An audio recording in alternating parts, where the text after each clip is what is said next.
I'm nervous. I'm nervous. I got very little sleep. So we'll see if my brain can work today. I got some Vivarin over here for when I start going south. But we'll get cracking here. Okay, so we've got YouTube and ArtStation up and ready to go for when I start sending out links. We have chat open. Okay, so this is where we left off, and I went through, and one of the other things I forgot to mention from last time's stream is while you have this in nanomesh mode, which we did, we had a bunch of planes down here, and every one of these planes got a little scale along with it.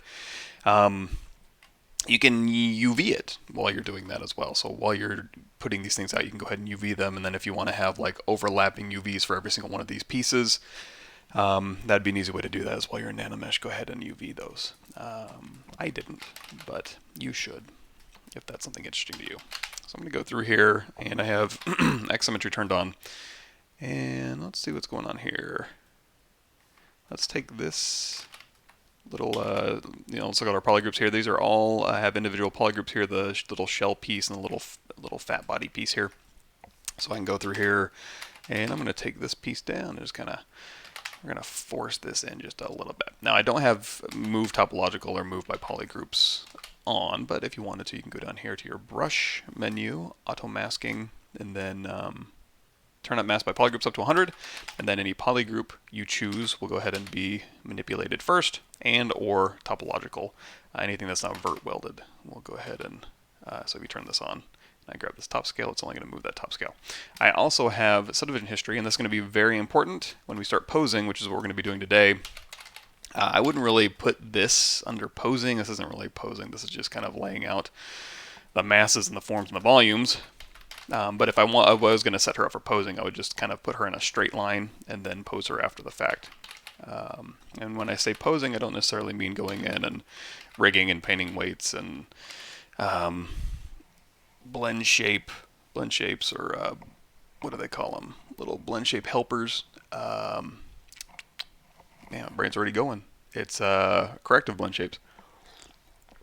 That kind of thing, or muscle simulations or anything like that. We're just going to be moving these, posing these things around in ZBrush. So, and how you do that, and the best way to make sure that your scene is compatible with posing, is to make sure you have subdivision levels for everything you have that you're going to pose. And also, I'm just going to show Aang over here. So we have Co. I'll go ahead and turn this entire folder off. Looks like we missed a few things. I can just take these and drag them right into the folder here. So here, here, here.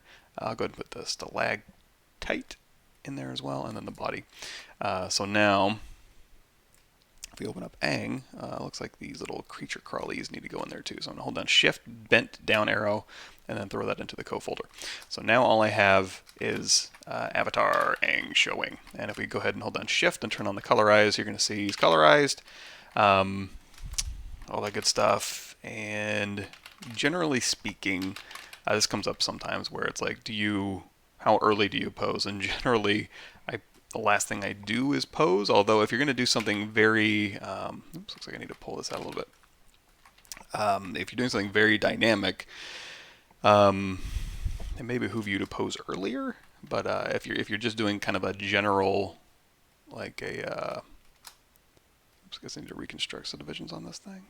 Let's see what's going on here. Solo mode, turn on polyframe. Oh, I don't need to reconstruct, I just need to hit Shift D because I had dynamic subdivisions turned on. That's another thing too is, you know what, I guess if you don't, subdivision levels is going to take it to the lowest subdivision level. You don't have to apply subdivision levels, I don't think. It's just going to pump out the lowest subdivision for each subtool, so I think you're safe if you want to just leave these dynamic and then just hit Shift D if you want to move these things around. But when we go to like transpose master, that's when we're going to kind of do that. I forgot what I was talking about. Told you it was going to be a fun stream, man. You're going to see me not be real good at words, not be real good at thoughts, but be real good at saying while my brain catches up. So if I want to continue this down, I can. It's just dynamic subdivision turned on, so I can take these bottom three here. I can just continue extruding these. I'm going to hold down Alt and just paint these, or probably what I would do, because I can Alt paint these, and then I go through here and I can extrude, or I can Q mesh, polygroup all, and I can like pull these down, and that's all fine and good, and it will go in generally the direction I want. However, let's go ahead and show just the arrow. And I hold down Shift and then turn off the eyeball with that selected. I'll turn everything off, and then I'm going to turn his body back on, just so there's no clothing in the way. Another thing I can do is I can let's do Shift-D, so it's not dynamically subdivided. Hold down Control and Alt, and just unmask these bottom parts here, and then move this manipulator. I don't even need it anywhere near it if I don't want. I just hold down Control, and then I can just kind of continue to drag out copies of these. Now I'm going to do a quick uncrease all, and then just run a crease with my crease tolerance set at 56. That's going to be in your crease menu. So now when I hit subdivide, should be about right. Now these things aren't really sticking that well to his body. I can help this along by using Matchmaker if I wanted to. So I can go through here, I can go BMM, which is Matchmaker brush. I can just click and pull. Turn off RGB and maybe turn down your Z intensity just to kind of get this to conform a little bit better to the underlying surface. And it's camera based, and it seems to be like I need to move my camera, so I'm looking right here at the neck. There we go. I guess that's a little bit better. If I really wanted to match this, what I would do is I would do project all with just one side. And and I guess I can do that. I'm going to take this inside polygroup here, and we're going to say delete hidden, and then I'm going to go down here to display properties and flip. And for anybody who's going to watch this later and complain that I'm going too fast and I don't explain anything, I'm going to go down here to display properties, bottom of your tool menu, and flip. However, if you are new to ZBrush and you want to know more stuff, easier, hold on. There we go. You want to know more stuff, go to my YouTube channel or my ArtStation page,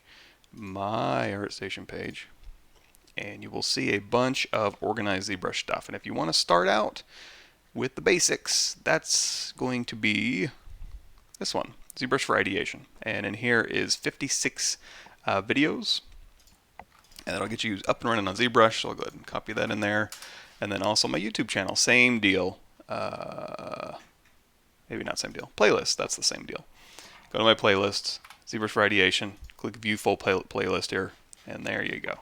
All the newest, not newest, all the basic stuff to get you caught up. If you want the newest stuff in here as well, there's a bunch of like ZBrush 2020, what's new? ZBrush 2019, what's new? ZBrush 2018, what's new? Same thing in my playlist here. So you can also get caught up. Hey everybody. Hey Will. I apologize in advance. This probably isn't going to be a super compelling stream. I'm trying to stay awake for 2 straight hours. But yeah, thanks for the kind words. And if you have any questions, guys, just shout them out. And I'll give an attempt at making sense of any questions you might have. Please give me spelling your name correctly today. By the way, I assembled a PC on the 3rd birthday 970X after watching your video about a new PC. Oh yeah, so if you're into hardware stuff, also my YouTube channel, you know what? I think you have to type this one in. It's kind of buried. So here's my latest build, and a lot of video stuff that I kind of played around with using Vegas Pro and Boris effects and stuff like that. But if you're into the whole hardware thing and computer stuff, there's that. Like we mentioned before, we may jump into some external programs. So ZBrush by itself is like a very CPU dependent hardware, hard drive dependent, RAM dependent machine. But some things are a little more GPU heavy, which we may get into later. So project this, I can just go in here and I can do project all, and that's going to be under subtool project all, and also here project geometry. No, subtool project. So we have project on, we also have project history. Project history we're not going to use because what we're going to do is we're going to project from this visible subtool to this one. We could also use project history if we wanted to, but that's going through steps I don't need to go through.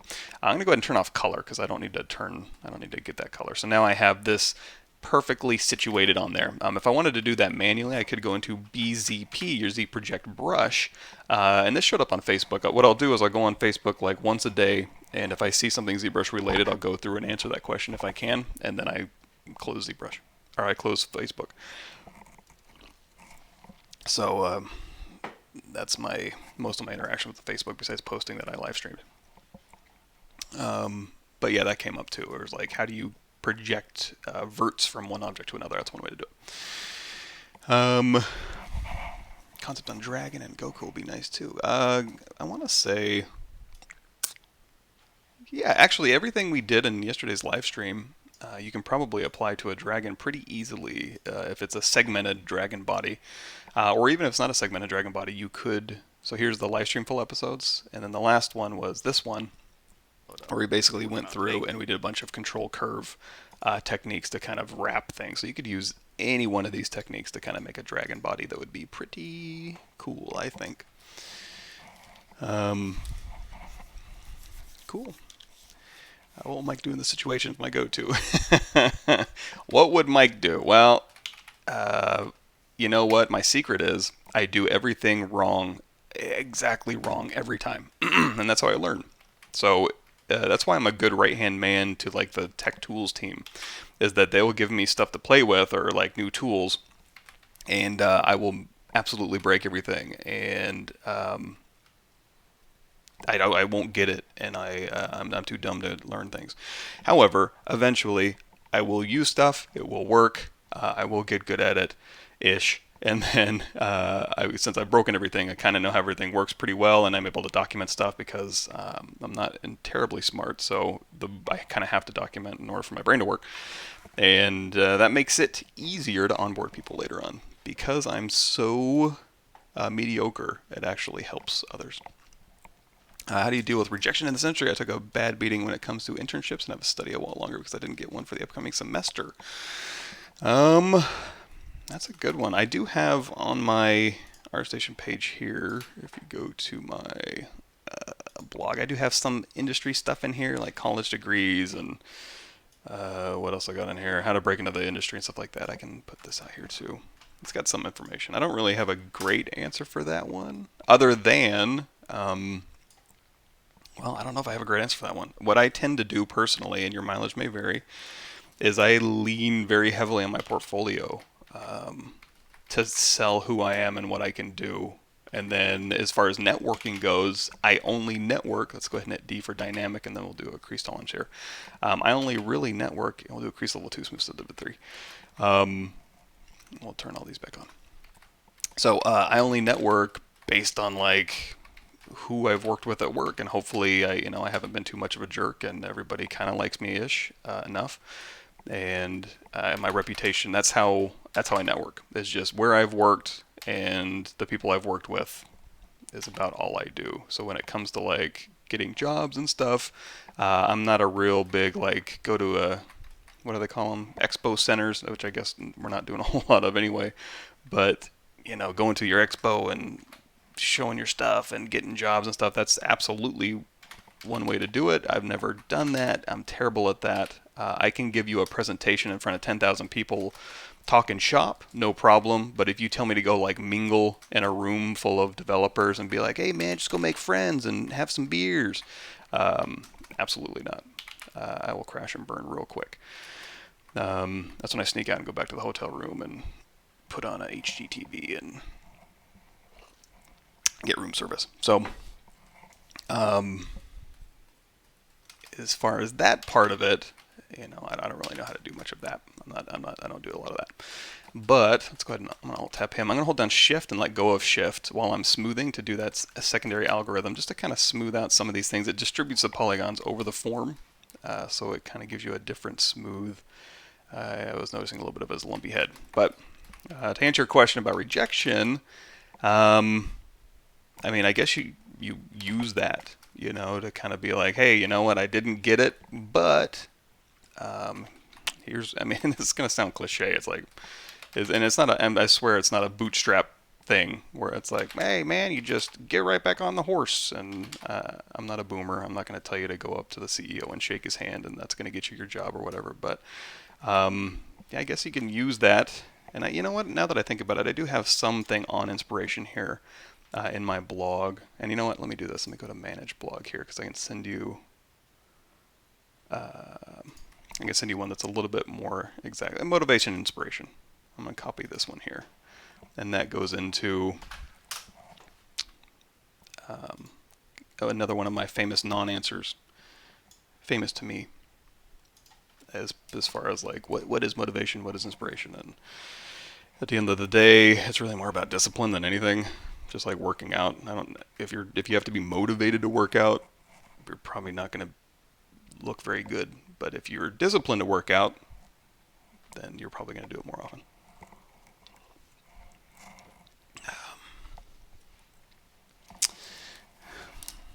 Really try hard with ZBrush and Houdini, but it's not enough. Yeah, well, that's the other thing too. Is I get it, especially when you're first starting out. It's like, that's the question I get a lot too, is like, what program do I need to learn? And I'm like, well, learn all of them. But of course, that's easy for me to say 15 years later and going like, I don't know, like you use, like, what's the best renderer? What's your favorite renderer? And it's like, all of them are good. They all got great things about them. Some of them got iffy things about them. They're all great. I wouldn't limit myself to just one, but I can see how you would think that going like, I don't have any time. I have to learn if I have to learn just one thing. But try not to limit yourself too much. But that's a tough one.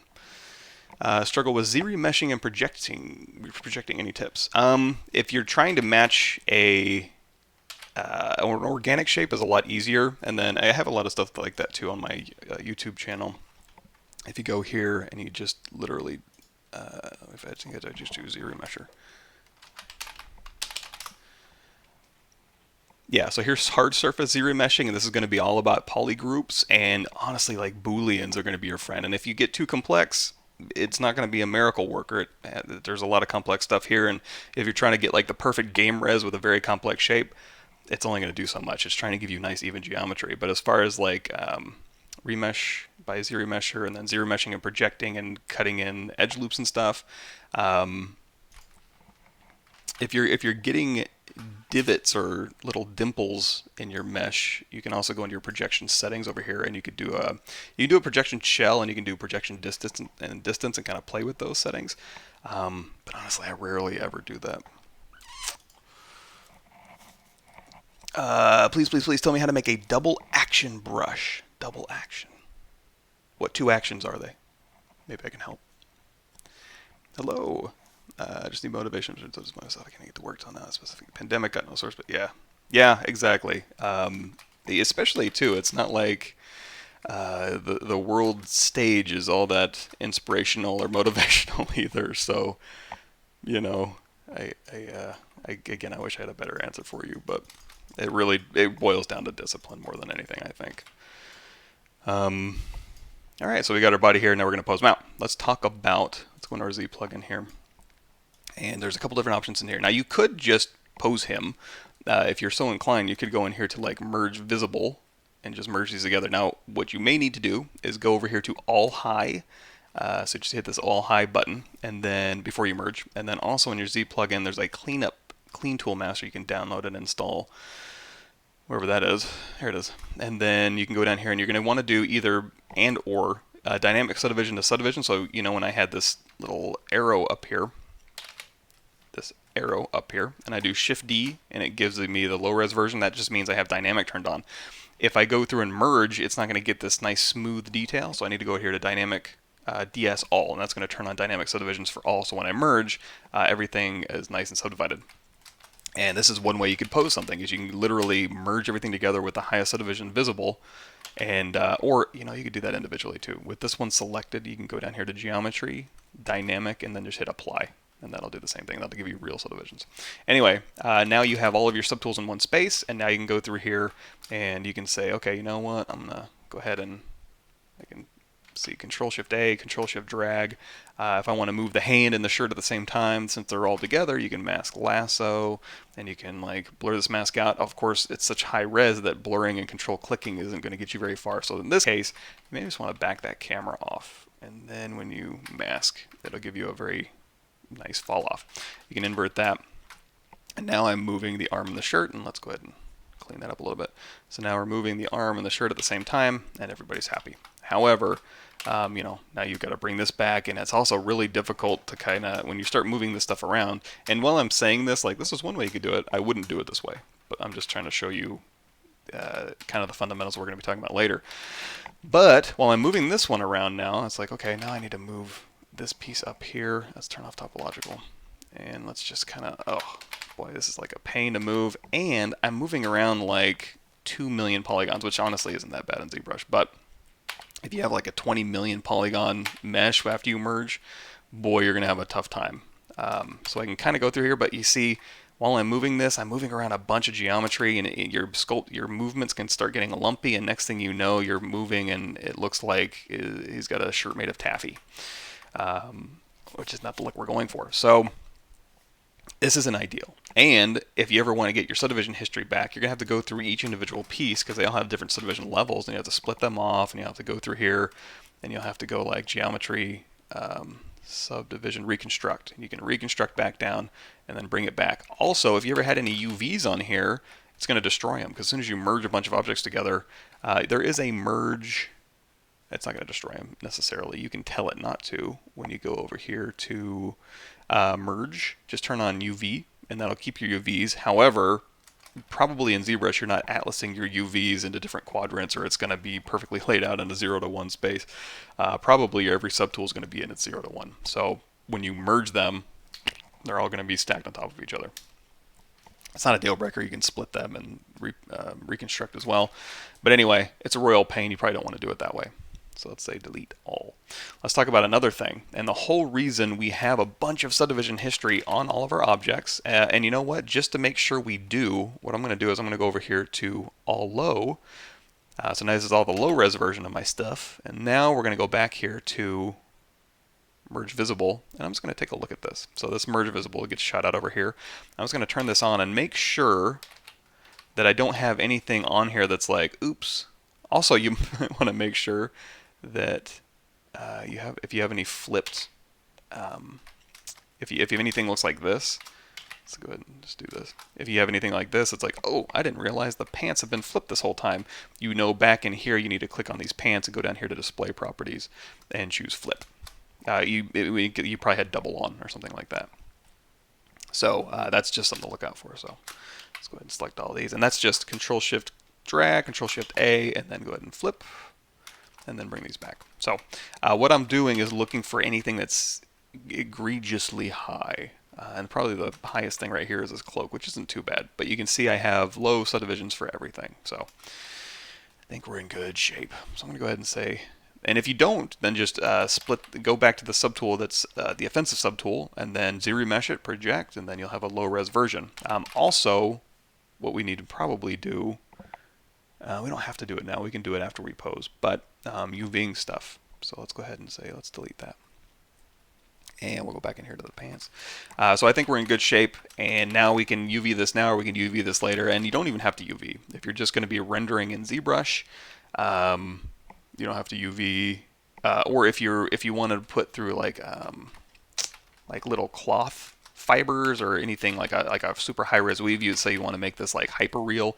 Not that this is over realistic style, but if you wanted to do a hyper realistic treatment on this, an easy way to do that is through UV. So if I go into, let's go ahead and select. Oh, you know what? Let's do. Yeah, we'll do this cloak. So I'm going to take this cloak here. And UVs are cool for a couple different reasons. So let's go in here, and I'm going to turn on polyframe. You're going to see I have an interior polygroup, I have an exterior polygroup, and I have a ring around both of these sides here.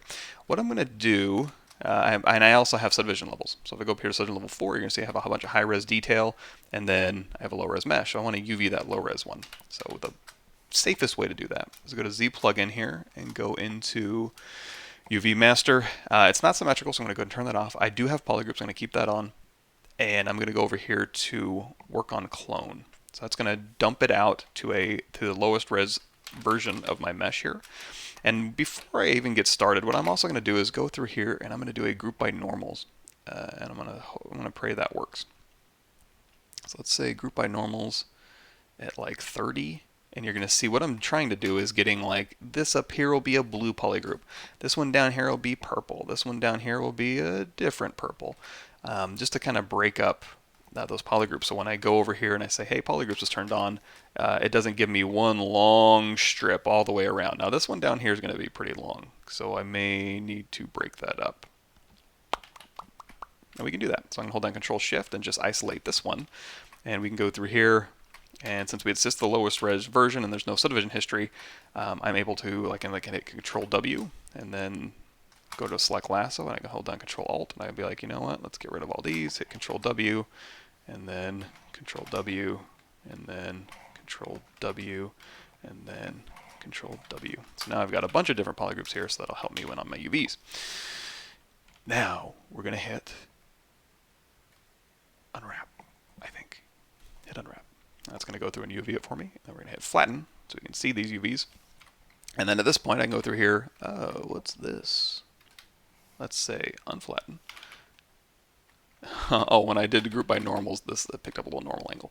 That's okay. So I can go through here with my Z modeler brush, hold down Alt, and start painting, then tap Shift, and that'll inherit this polygroup, and then I just paint right over that one.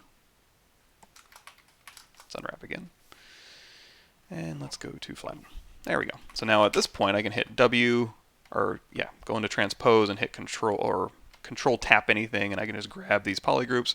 And these are just your UVs, and you can treat them just like geometry, using all the geometry tools you want. So if you wanted to, you can go through here and you can be like, I just want to work on this one. Fine, no problem. Control Shift A, exact same thing, or Control Shift tap with your select rectangle, no problem. You can go in here to masking and mask your open border, and Control click to invert this mask and manipulate these things here, or you could straighten them out if you wanted to. You can use like clip curve. Hold on. You could do something like this. Clip curve this out like so, and then Control tap, or let's take this one here, mask by border, invert. No, don't invert. Keep this, and then you can go through here and you can like smooth this out. All sorts of different cool stuff. Anything you can do with geometry, you can do with your ZBrush UVs. But don't really need to do that. But it's there if you need it. So I'm going to go over here and I'm going to say, okay, unflatten. So now this thing has UVs. Wait, did it give me a thing? Let's see, flatten. W, Control click. What warning was that?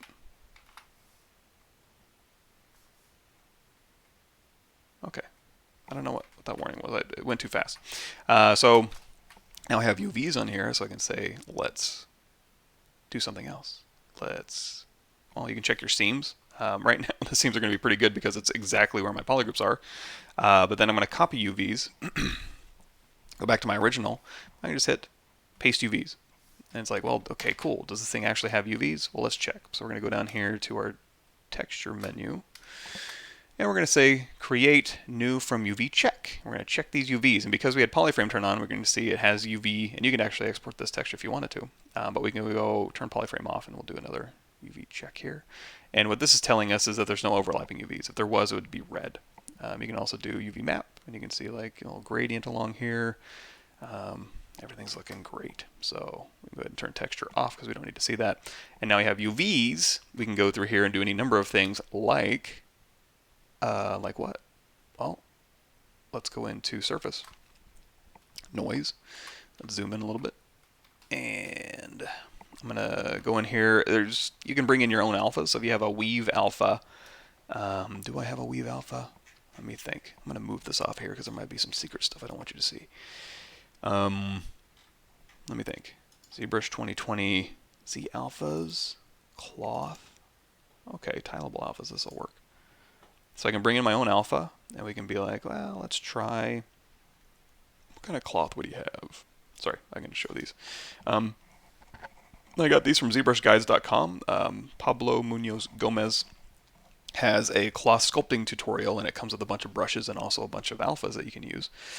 So you can go check that out. And let's say we like this one. So we're going to do this woven pattern here. So we're going to double click this one. And that's going to throw this here. And then now we have, well, we have it set to 3D. So if we go through here and we crank the strength up, you're going to notice two things. Number one, sure is pebbly. That's because we have basic noise turned on and it's mixed 50%. So we're going to take this and put this on 0. Number two, you're going to notice kind of looks crappy. So we're going to go in here to alpha scale. So noise scale is doing the lumpy, kind of the bumpy default. And then alpha scale is what's going to control your actual alpha. If you don't want to do any color, you can just do color blend down to 0. So now we're doing this alpha scale, and that's being controlled by this, and then we can go through here with our strength, and we'll crank it negative so it looks like it's actually cloth. And you may notice it's like, okay, it looks cool, but then, let's go ahead and frame this here. When we go here, it gets real, 0. It gets really stretched, and that's because it's doing a planar projection. It's going, okay, wherever you had your camera, I'm going to take this alpha and go straight across, which means it's going to skew or stretch across those side faces. So what I'm going to do is switch it to UV, and now it's going to use my UVs to tile, and now everybody's happy because it's beautiful and perfect. So I'm going to take the strength here, and we're going to maybe crank this, over crank this. If you're going to 3D print this, you want to over crank it, then apply this as actual geometry. Right now, when I hit OK, it's just a displacement map. So it's just kind of a little fakey thing. So as I'm moving this geometry around, the displacement texture just kind of follows along with it. So that's another cool thing you do. Another cool thing you can do, now that we have UVs, let's go in here to Texture, Import, and I'm going to grab, so the ZBrush 2020 demo, we did this, and let's grab a fabric pattern here. Let's give them a little bit of a Scottish flair.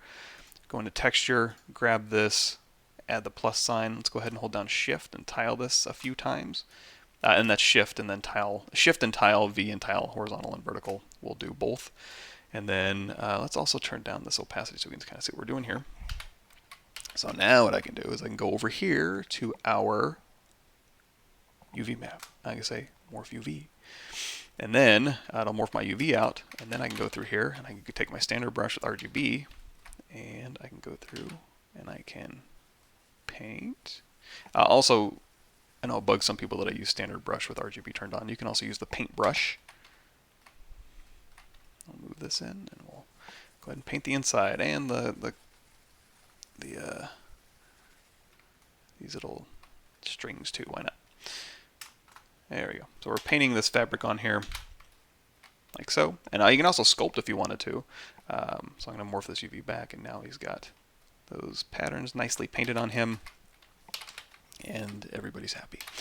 You can also go through if you're doing seams. So if you go through here and let's turn on, we've been painting, so we're going to turn off colorize so we can see what we're doing.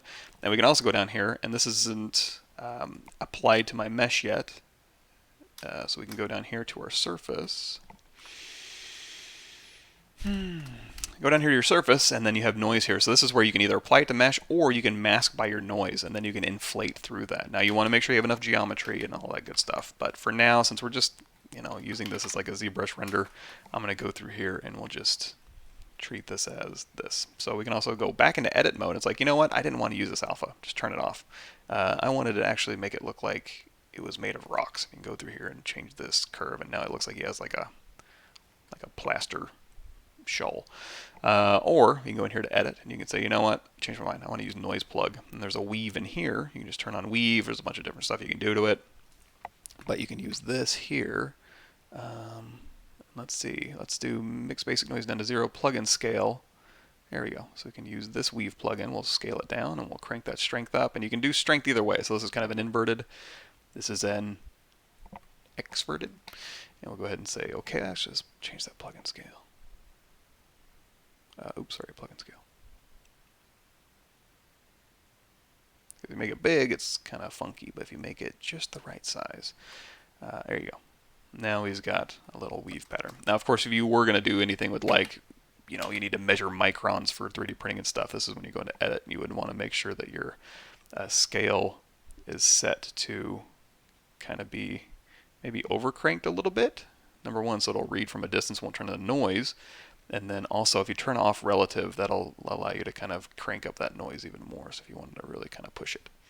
There we go. So Ta-da! And then we can also turn back on our polypaint here. And if you wanted to take this out of ZBrush and not have it be just on your verts, which is what a polypaint is, you can go down here to your texture map, and instead of doing like create UV check, you just do create new from polypaint, and there you go. Now you have a texture that you can export. You might need to clone it first, and then under here texture, it's selected. You can hit export, or you can go over here and you can say texture export, but I'm going to go ahead and turn that off. Texture off. Noise off. Anyway, you can leave all this stuff on, or if we're just going to go and pose it, I'll go ahead and sample this. C, Control Alt F, which is my hotkey for that, RGB, and then we're kind of back where we started. I'm going to turn this noise off. It's all stuff you can leave on and you can pose, and it'll follow along no problem. And then we're going to go back here to, let's go to all high, and we'll get all of our high res back, and then we'll talk about other ways to pose this. Get caught up. Do you suggest doing some anatomical studies? Torso, arm, leg can help before doing a full character. Sure. Anatomy. Yeah, the more anatomy you learn, the better. And also for me, doing it a lot, and it's something I haven't been doing, so I'm probably a little bit rusty. But the bigger thing for me is like écorché anatomy versus surface anatomy, and which one's more important, or bones and muscles, and I don't know. I think what I did that didn't help me that much was I learned a lot of the bones and the names and the muscles, and that didn't actually make me better at making cool stuff. The people who were better at making cool stuff didn't necessarily know the names or the origin and the insertion points, but what they did is studied a lot of surface anatomy. So they knew the basics of like, hey, you know, on the surface you're going to have bones and you're going to have ligaments and tendons and fat deposits and muscles, and they're all going to do different things to the forms. But they studied surface anatomy with landmarks as opposed to studying bones and then muscles with origin and insertions, and then kept doing that. And then if you never study surface anatomy, you'll get the basics and you'll get the fundamentals, and you'll understand like landmarks and stuff, but you'll miss out a lot on actually making cool stuff and observational study of what makes humans cool and what makes people unique from different parts of the world, or gender differences and stuff like that. So make sure long story short, make sure you mix in surface anatomy study along with the basics of bones and muscles, and don't worry too much about the names, honestly. Names are nice for communicating. If you're going to teach anatomy, learning names is great, but if you just want to make cool stuff, you don't need to know the names. Probably sorry about that on ZBrush, guys, but I can't find it anymore. Yeah, I don't know what double action means. Cool. Yes. React according to the stroke. Oh, okay, yeah. So if you wanted to do like smooth directional, oof. I would assume it has a lot to do with the stuff going on here in your samples, or is basically your orientation and your direction. So if I hold down Shift and here's our smooth brush, and then I switch this over to smooth. Is it smooth directional even in here? Let's see. Let's hit the comma key. We'll go into brush, and we're going to our smooth brushes. LMNO smooth. And so we can smooth directional. No, it doesn't do it. Let me think. Smooth directional. And I can't really switch between these. Hold on. This is kind of dumb because I'm using the smooth brush, but it's the only brush I can think of. Smooth valley, smooth stronger, smooth perpendicular. Sample radius, normal's position. Maybe it doesn't. I assumed it has something to do with the direction and orientation, but maybe not. Maybe surface, no. Orientation, no, that's for spinning alphas. Modifiers. Oh, down here. Directional auto mask by pressure. Oh, so it is auto masking and it's directional. And you can do it by pressure. Maybe in here for the smooth brush. if you're auto masking something, if you're pulling in a certain direction with your brush, that could be something. I'm sorry, I'm just making up stuff at this point. So double action brushes. I'd have to look that up. I'd have to go through the brush settings, do another brush settings thing. And honestly, 15 years later, I don't know that I've used them that much, so it can't be hurting me too badly. Or if I'm using them, I don't realize it. There might be some brushes in here that are good examples that I could check out. Thank you for the kind words, D. Van Gore. You tend to use zero mesh as a final game topology for organic objects. Final game topology? No. Well, sometimes if I'm feeling super lazy, or it can be a good start. You can go through and do a quick zero mesh and then go through and do a cleanup as needed. Like you can go into Quad Draw or Topogun or whatever you want to use and kind of clean up your zero mesh result. Because zero mesh is great for like quick results. It may not be perfect for like handing off to animators, for like doing consent. I mean, you can kind of get there. Kind of depends on your project. Kind of depends on the person who's looking at your game res. If you have no one looking at your game res and nobody cares and it works, then sure, absolutely. If it works, just do that. That's my word of wisdom. And you're not going to get in trouble because sometimes it'll work just fine, but then somebody will look at it and go, "Oh, these are terrible," and it's like, "Well, it works and it's optimized and it's, what's the real problem?" And the real problem is they went up to school uphill both ways when they were a child, and then they want to force you to do that too. So then you're going to have to do that too. It's kind of a power struggle there. I'm doing good, thanks for asking. Is there a way to make quads planar in ZBrush after some manipulations? It's basically the only thing preventing from reusing the low poly further down the pipeline. Keeping faces planar in ZBrush. Not that I know of. You can always triangulate.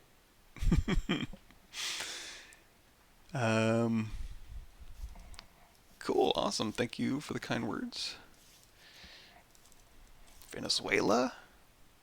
You're able to rotate this placement map. I think so. You should be able to. So if I take this one here and I go in back into our, what were we doing? We were doing surface. Turn surface noise back on. If you go in here to edit, you do have these angles. So you can go through here and like change these Z angles around and kind of rotate them that way. This is my real sitting angle. So what I do is I lean back because my hip flexors get short. And if I sit with like perfect posture, you would think it would help, but then I can't do squats anymore because my hip flexors get really tight and they pull at my lower back. And so I have to lean back. UV Master has the option of exporting texture from Polypaint too. Also, you can also go in here to your Z plugin and you can go into multi-map exporter, and you can export all sorts of maps from here, wherever that is. There it is. So you can export normal, polypaint, ambient occlusion, cavity, etc., etc. And here's your export options down here.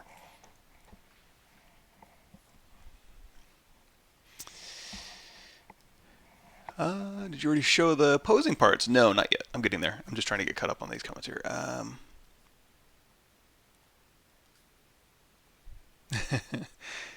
Good resources for studying surface anatomy. Oh yeah, there's Anatomy 360 is a really good one for those are just scanned. It's Anatomy 360 and it's basically scan data that you can take into a little app and you can rotate stuff around. I'm not going to bring it up now because it's naked people and YouTube will probably fire me, but that's a good one. Scan data is always good to kind of study from, and then yeah, scan data and observation and books and pictures.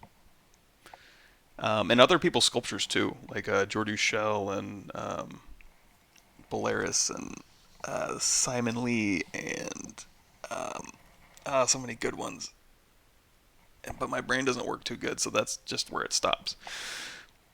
I told you I didn't get any sleep. Please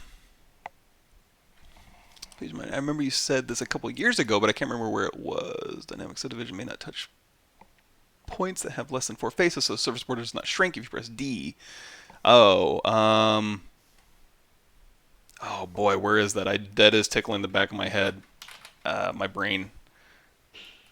So if you go into a cylinder here and you go into edit mode, make polymesh 3D, and then we do like a group by normals, and we isolate this one. We say geometry modify topology, topology delete hidden. Go in here to edge loop. Let's say delete loops, and then I'll clean that up a little bit. So when I hit D for dynamic, it really shrinks it. Whew, man, was that an Ask ZBrush? Because I know when you go in here and you smooth, it's not going to smooth those border edges. And that's over here, just for anybody watching. Smooth brush modifier is min connected to 1, and then it'll smooth border edges. But as far as not shrinking border edges, what was that? D for dynamic. Is it a dynamic property? Or do you have to, like, crease? Okay, yeah, crease. That was easy. Okay, yeah, crease. Yes, the grandma test. If it's good enough for grandma, it's good enough to ship, as far as I'm damn concerned. Did you use Marvelous Designer for the cloth part? Yes, I did. I mean, for our block out, I didn't, but then I took this into Marvelous Designer. I didn't do it on the live stream. I did record it though, so when I actually post this to, I guess, ArtStation, or I'll do a YouTube channel that has like Avatar Aang creation, and they'll have all the videos. I'll actually go through and chop up all of my where my brain leaves my body, and I don't make any forward momentum. I'll chop that out. That's another thing too. Is if you ever want to do content, become a good editor. If you've ever enjoyed any of my videos and you're like, boy, this guy really knows what he's doing, it's all because I edit myself to look like I know what I'm doing. There are as many animation topologies as there are animators. That's a, yep, yeah, rigging department and animation department have very stringent standards sometimes, and that's fine. When should you work with perspective, and when should you work with orthographic? I rarely work with perspective turned on. I know that's kind of weird, but like, I mean, I'll turn perspective on if I'm trying to match a particular focal distance. Like if I have reference that I'm trying to match exactly, and I overlay, and it's like, oh, this is shot with a 35mm camera, I can dial that in and match it better. That's usually the only time I work with perspective. Honestly, don't tell anybody. That's our secret. Not that you're doing realistic modeling right now, but you tend to project displacement mass for XYZ human skin on programs like Mari NSP, or use alphas and ZBrush. I rarely take stuff that far. Hell, by this point, I'm already bored with this project, so especially when I'm live streaming, I usually won't take stuff that far. But maybe eventually I will. Can I work on a decent polygon count in ZBrush and 8 gig of RAM? Absolutely. ZBrush will run on a toaster. What you'll have to do, if that toaster has a CPU, but what you'll have to do is be smart with your subtools. If you have 8 gig of RAM, and that's not just 8 gig going towards ZBrush, that's 8 gig going towards your tabs for your Chrome and ZBrush and your live stream and your Amazon Prime video streaming and anything else you happen to, and your operating system, obviously. So you'll be limited on your RAM. However, ZBrush will run just fine. Just make sure you have a lot of subtools, and those subtools are as low as you can work and get away with it. You don't want to have one subtool of 20 million polygons. You want to have 20 subtools with 1 million polygons, if you can. It's kind of like this guy's broken up. You know, he's not all merged together. He's got a bunch of different subtools, and that just makes it a lot easier to work with in ZBrush, especially when you're having to worry about limiting factors for hardware. Cool, thanks for the kind words, everybody. Is there a way to pose a character with transpose master without transposing any props that are also in the same example? Pose a character to sit on a chair. You need the chair as reference, so you would want to throw that into transpose master probably. But you can also just, you know what, we'll do that. Cool, excellent. Thanks for the kind words, everybody.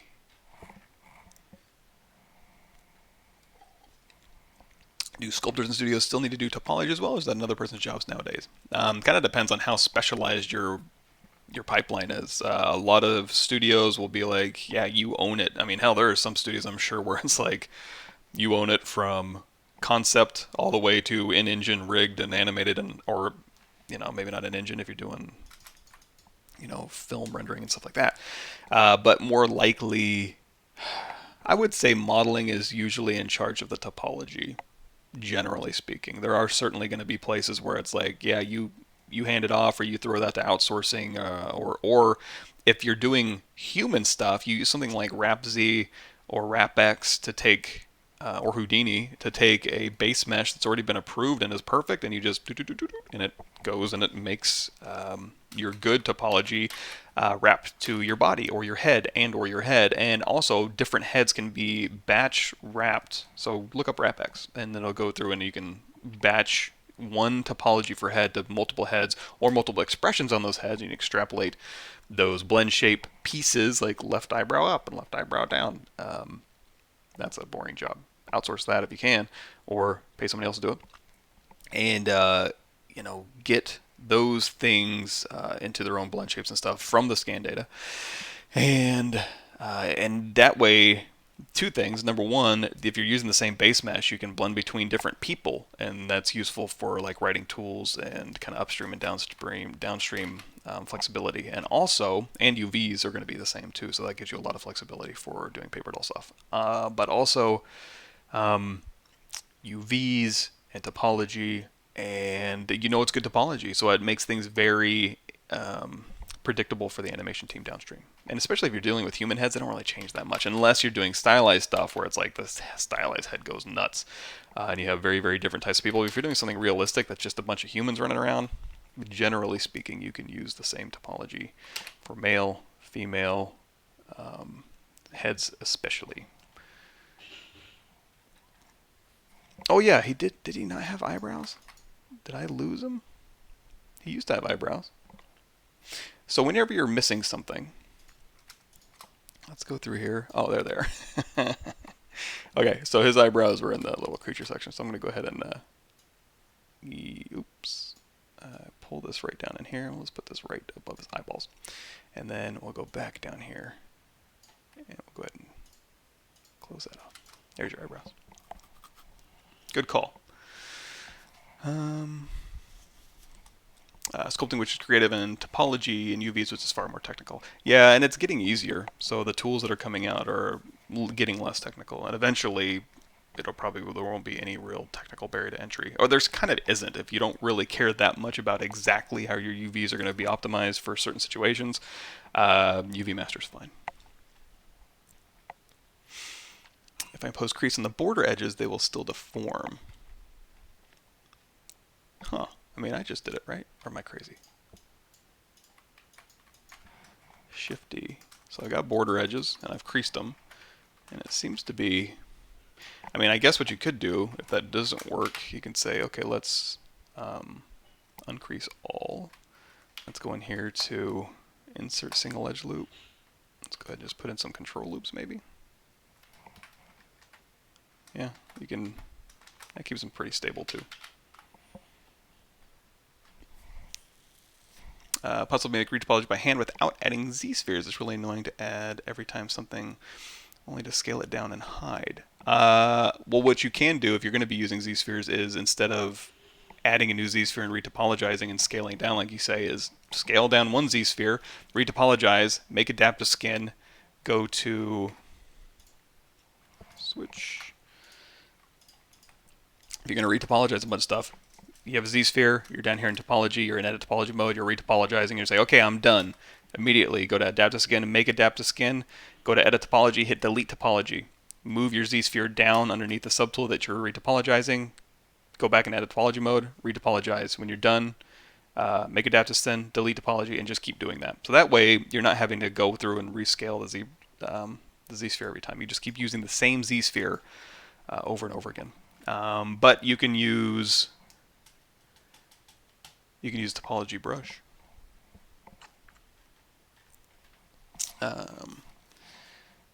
Cool.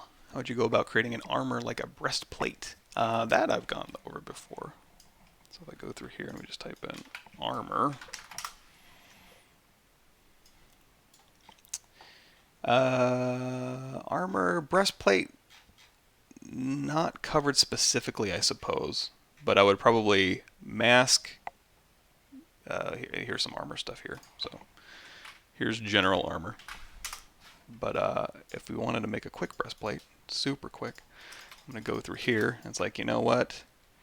You're going to have to put on some armor here. So we're going to go, we have this one selected. I'm going to just temporarily, again, turn off that surface noise. Turn off polyframe. So we want to put on some armor. So I'll go through here, hold down control, and we're going to do some armor. So I'm going to go through and be like, okay, where did this armor go? Somewhere in here. And then we're going to hold down Control Alt and tighten this up. We're going to say duplicate this off because I don't want to lose my original geometry. And then, you know, let's go ahead. A little bit better. And you know what else? Let's go through here. So now I've got basically where my breastplate's going to go. And of course, when you're talking about ergonomics and how this thing is going to work, probably he's going to have to put it on. So you're probably going to want to line over here and then sew this up with some straps, right? Same thing for this too, probably. Realistically speaking, it's probably going to go one breastplate and the other breastplate. You know, I'll leave it up to you how fanciful you want to get. So we go ahead and duplicate this off. I'm going to go to geometry and just hit delete lower, and now we have this thing. And I can also go through here if I want a better cut edge loop mask border, and now we have a breastplate sitting here. Of course, this isn't super usable, and it's got some weird geometry in here. I don't need nipples on my breastplate, so we're going to go through here, zero mesh, half adaptive size down to 0. Keep groups is on. If you had different poly groups, if you wanted to control your geometry, geometry modified topology, just delete hidden first. And then we'll go through and just zero mesh this down to something usable. And this is going to be the start of my breastplate armor. And then there you go. Now you got breastplate armor. And then you can just go through here and say extrude polygroup all. You can extrude this out.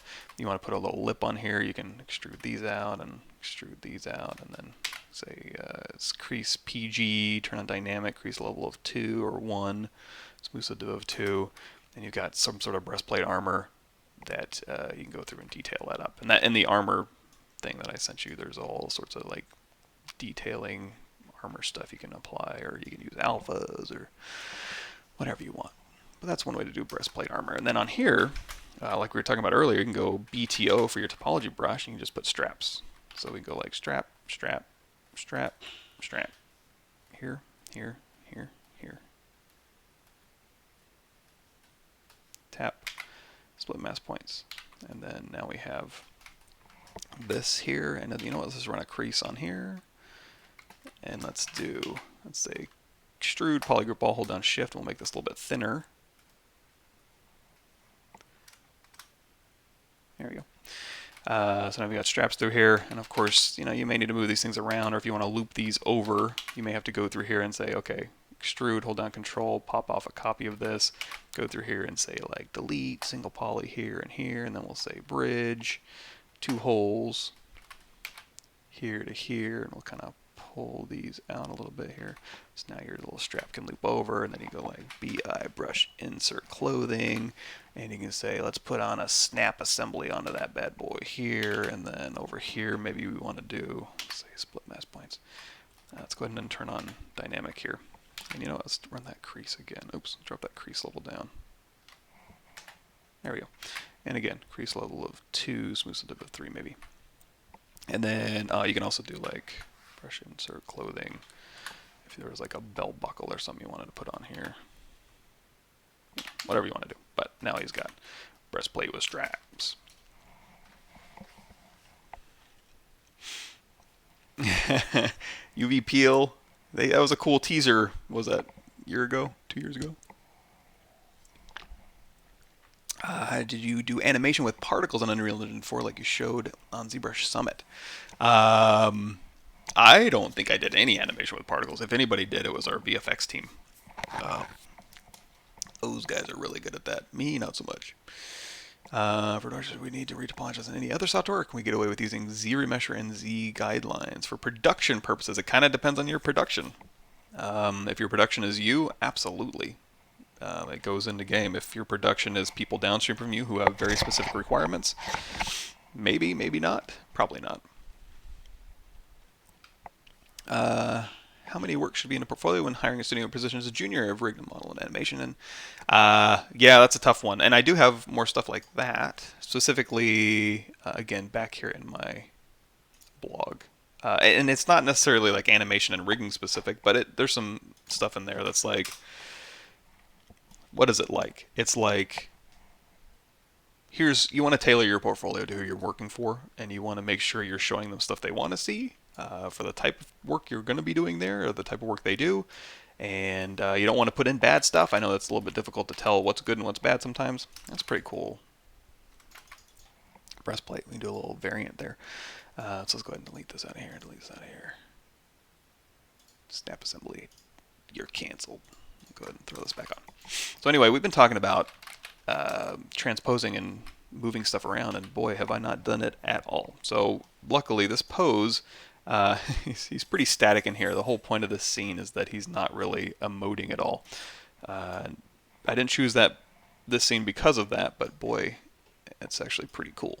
So really, I'm going to have maybe his arm up and he'll kind of lean back a little bit. We'll kind of just give him a little bit more of a natural stance as opposed to sitting here in an A pose. So we've already gone through and we've been like, hey, you can merge these things together and pose things out and reconstruct subdivision history, but it wasn't terribly awesome. So one thing we can do is, and this is another thing that was brought up too, is like use Transpose Master with like a prop. But you don't necessarily want to animate the prop. So let's go through here really quickly. I'm just going to say scene, insert a polymesh 3D.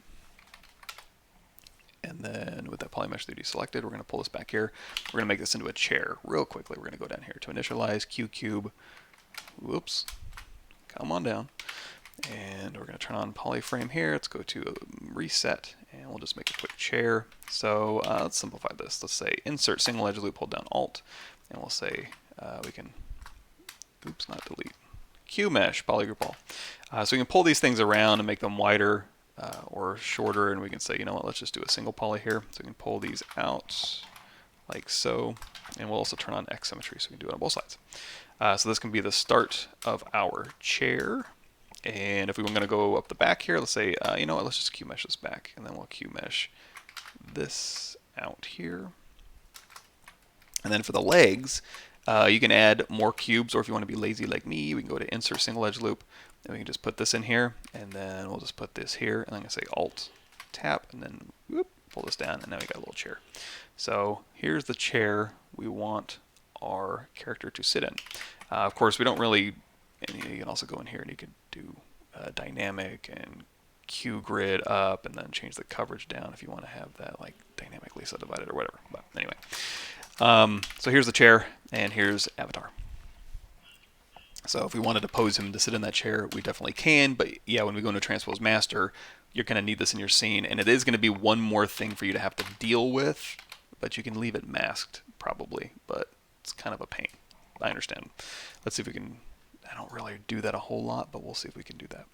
So Z plugin is where we're going to go. And so instead of merging everything and then reconstructing, Transpose Master will do that for you. And again, a very important step is you have low-res geometry for all of your high-res stuff. You don't want to put 20 million polygons into Transpose Master if you can help it, especially if you're going to use Z-spheres for rigging, which we can talk about too.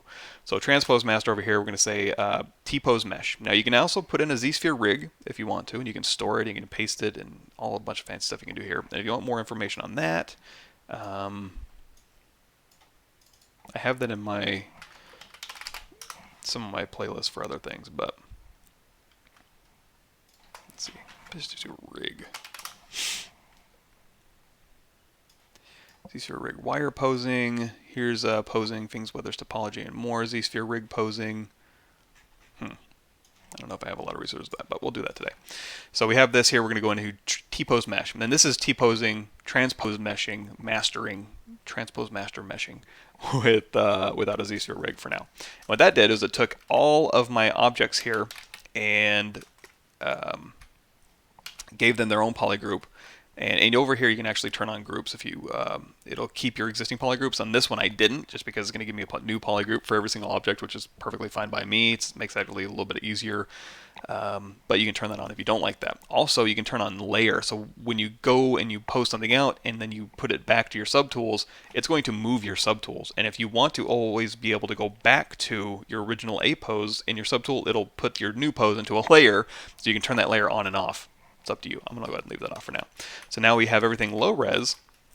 So if we wanted to go ahead and make him sit in this chair and use this chair as reference, basically we can hit W and control tap this chair. Maybe. There we go. Control tap this chair.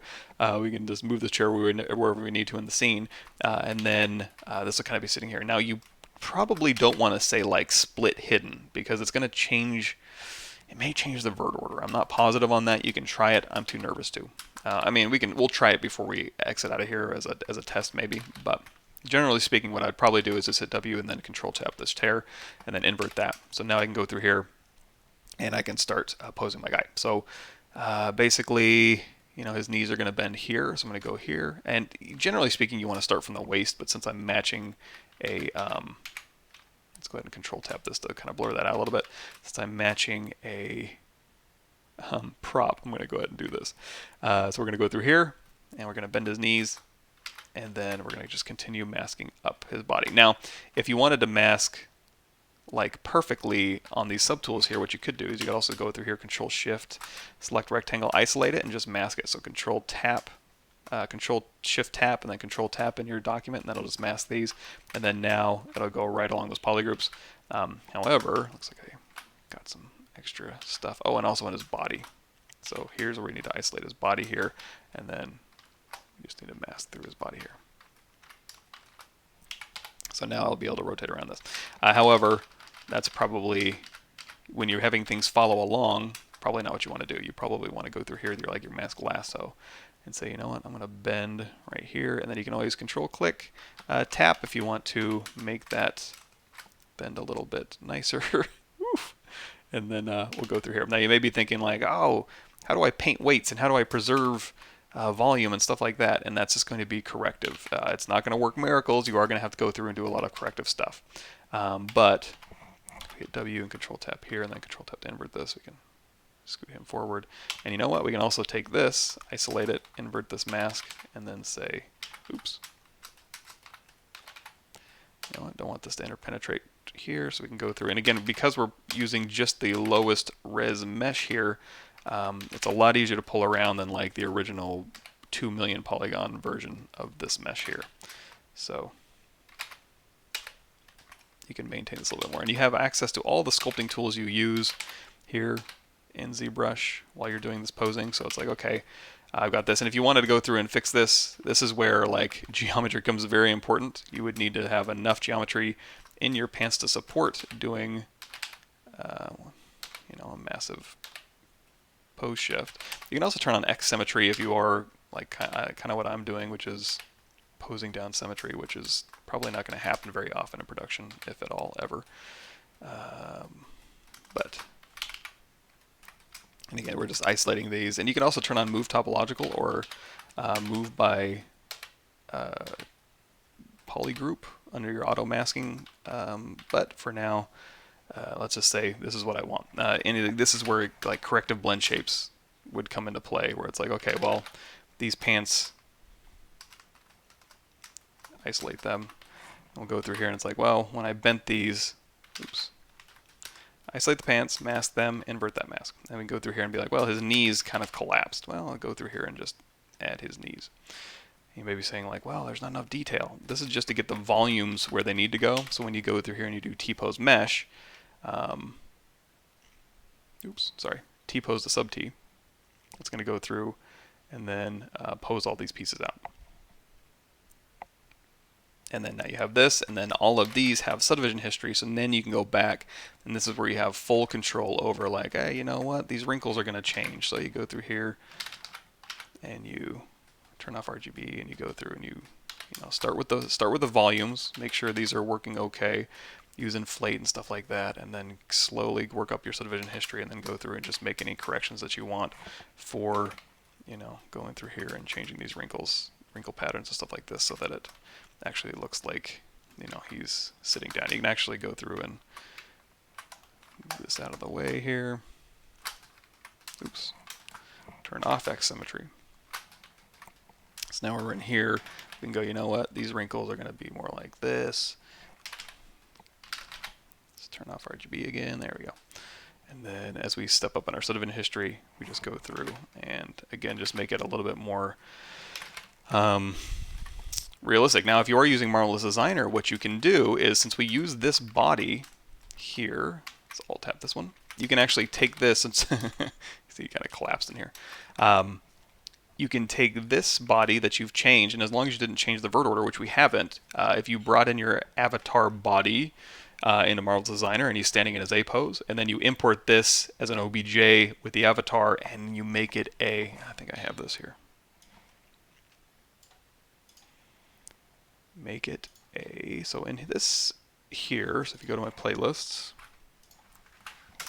and you scroll down to this Marvel Design ZBrush Quick Start, there is a avatar. Oh, I thought somewhere in here I had a, oh, avatar morph. So you can use, you can morph your avatar, and the cloth will follow. So if you have a cloth sim, your avatar will kind of blend shape in between, and the cloth will follow it. So that way you don't even have to sculpt this cloth. The cloth in Marvel Designer, you can just have it follow your pose. So that's up to you. So now that I've thoroughly ruined that, let me go in here to quick save. Step back one. And just a few things I need to do on this one. We're going to go down here to surface, turn off noise, and then go get our eyebrows back. Oops.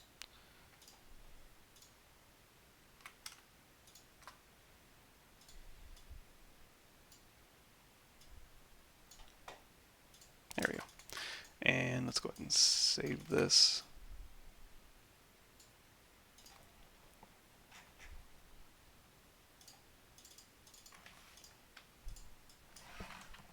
There we go. Hey.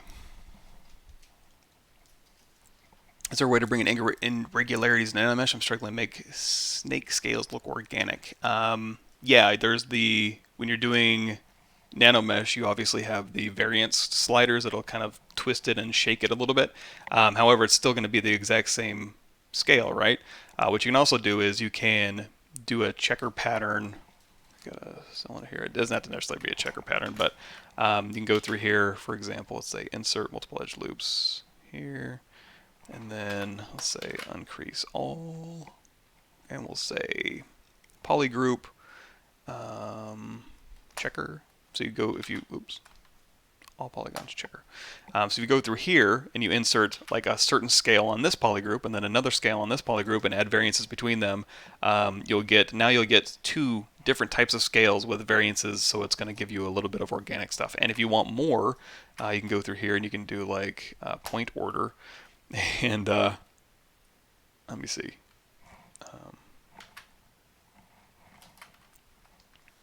Insert. Nope. Insert nanomesh. Polygroup all. Yeah, that's just an individual one. I wonder if there's a way to do like, oh, there is a way to do that. I forgot. Let's say polygroup.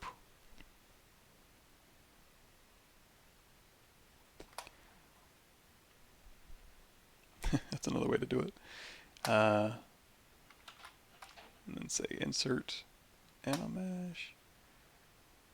Now I kind of break it up so then you could do, again, that's a different type of scale. This is a different type of scale, so you just hold down shift while you're doing this, and then you'll get different types of scales every single time you do this, assuming that you have different scales to pull from, and then you can give them all slightly different nanomesh properties, like that. Could work. But there's another way to do this too, where it's like it'll give you random polygroups. Oh boy, that might just be under the polygroup.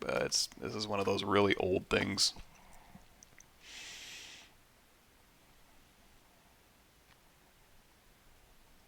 I bet Paul Gabriel remember how to do this. I don't do it enough, so there's something weird you can do with your polygroups to like go through and like randomize. I forget what it is though.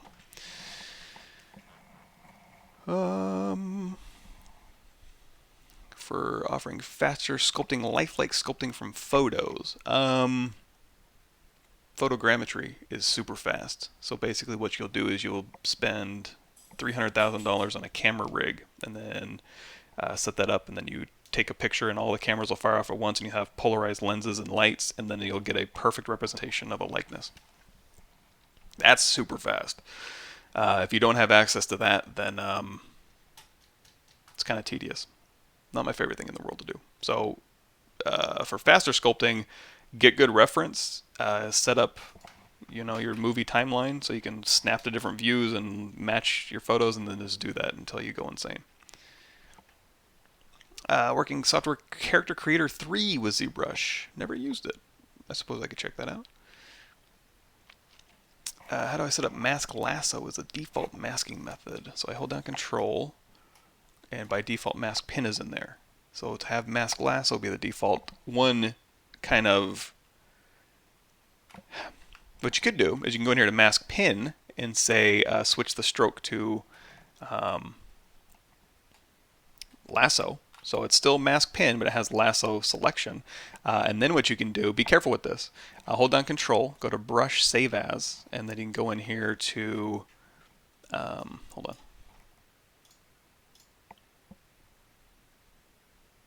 Okay, ZBrush 2020, so Program Files Pick Selector, ZBrush 2020, Z Data, brush presets, and these are all the defaults that come into ZBrush. So before you do this, take this brush presets and make a backup. Control copy, Control paste, and then make a backup. So you go in here to brush presets, you're going to save over. Is there a mask in here? Mask pin, save over mask pin. So then whenever you start up ZBrush, your mask pin will always have a mask lasso stroke. There might be a fancier way to do that with like Z scripting or something, but that's kind of a hacky way to do it.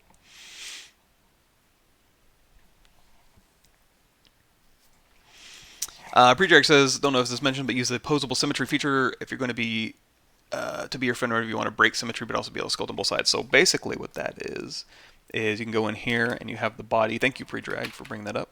I definitely would have forgotten about that because I don't do that very much. But if you ever go through here and you have symmetry on this object, right?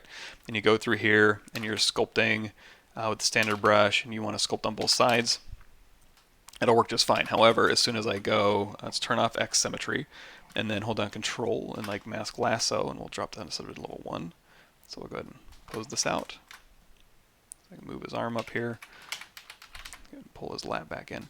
So now I've moved his arm out, and then if I have X symmetry turned on, it'll work down where I haven't moved it, but then if I go over here, it's not posing. It's not moving correctly. So go in here to transform, use posable symmetry, just turn that on, and then as you sculpt down this arm, it'll also sculpt down this arm. So as long as your original mesh is symmetrical, you should be okay to do that. Now it can kind of sometimes get a little bit boggy depending on how high res your mesh is, but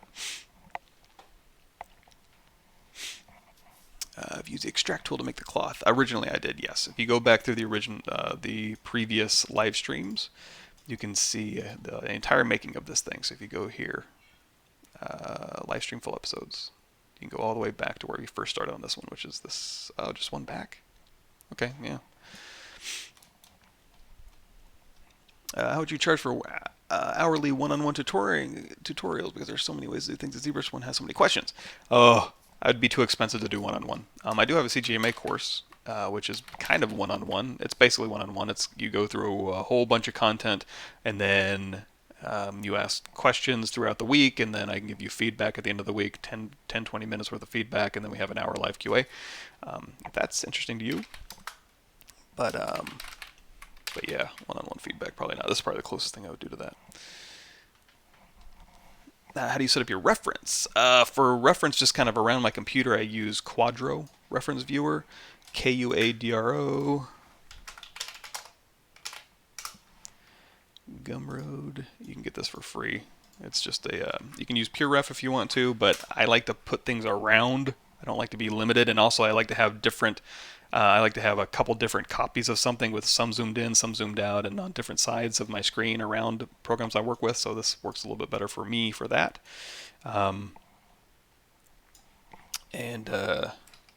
That's what I prefer to use for at least references around. If I'm bringing in reference into ZBrush, that would be, I got stuff on that already. Won't bother doing that, but we'll say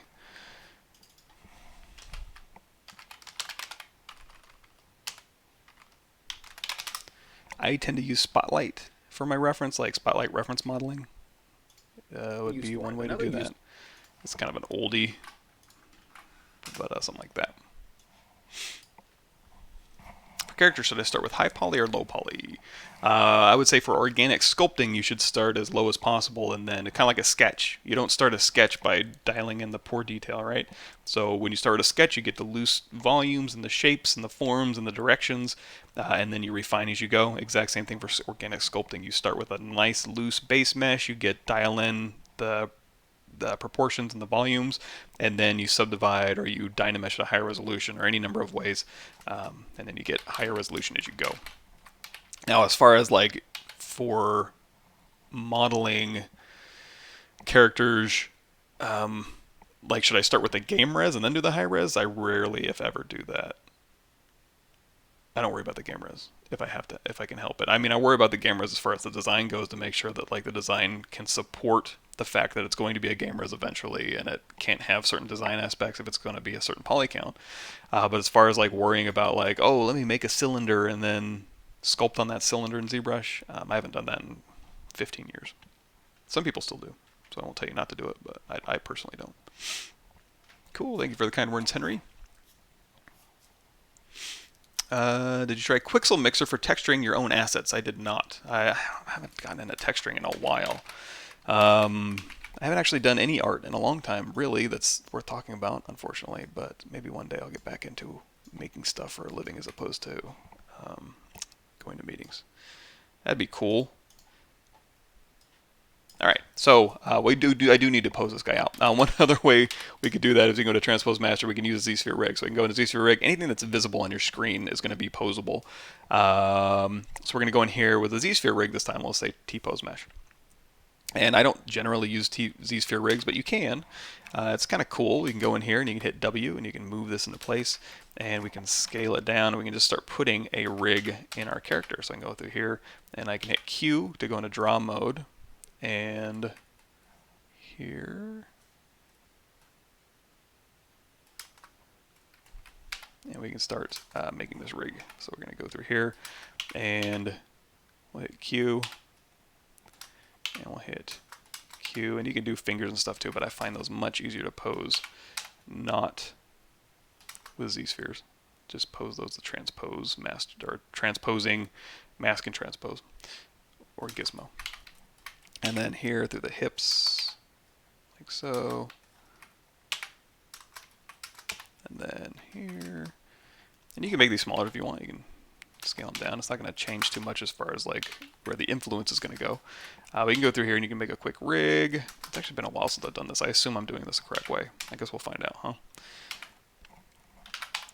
There we go. So if we want to start posing this guy around, we can use this rig, and we have this rig here, and underneath these properties way down here, we have under rigging, we have these, so you can select the mesh, but it's already selected, I believe. So we're going to go in here and we're going to bind our mesh. So now when we go through here and we rotate, everything's going to move along with it. So if you want to do, and actually this is working astoundingly well. I actually, you know what, I'm going to use these two rigs to pose this guy because it's so, what I'm planning on doing is so basic that I think it'll work just fine. However, if you look through here and you start seeing some problems like things are collapsing and you need to maintain volume a little bit more, one thing you can do is you can go through here and you can put helper joints. So I'm going to unbind this mesh, I'm going to hit Q, and I'm just going to go through here and I'm going to just dial in some joints here that are going to just basically, they're there to maintain volume. So wherever you put Z-sphere points, those are going to maintain volume in the area that these end up. So while you're going through here, and you can say it's a bind our mesh again, when you rotate this leg up, you're going to see how the butt kind of collapses. If you want to maintain that volume, just unbind your mesh, Q, go ahead and put in a helper joint. So now when I go to bind mesh, and I rotate this, and I'm rotating down the parent joint. So if I rotate here, it's going to rotate there. If I rotate above that, it's going to rotate all the way down the joint. And now you're going to see, while I'm rotating, it's kind of keeping this out. And also, I can go in here and with W and just kind of move this. So this will be kind of like a corrective fall-off blend shape to maintain volume where I need it. So there's that. What else is there? Oh, you obviously want to turn off X symmetry if you wanted to, like, you know, rotate this head around. R to rotate. Huh, interesting. Oh, you can also, so you can rotate the bone, and that goes down the parent hierarchy chain. You can also rotate the individual joints. You can like turn the head like this way. So there's that. What else is there? That, binding mesh, unbinding your mesh, putting in helper joints, moving stuff around. I think that's it. That sounds good. Exactly. Spreadsheets, documents, documentation. I should start doing live streams on like Google Docs and Google Sheets.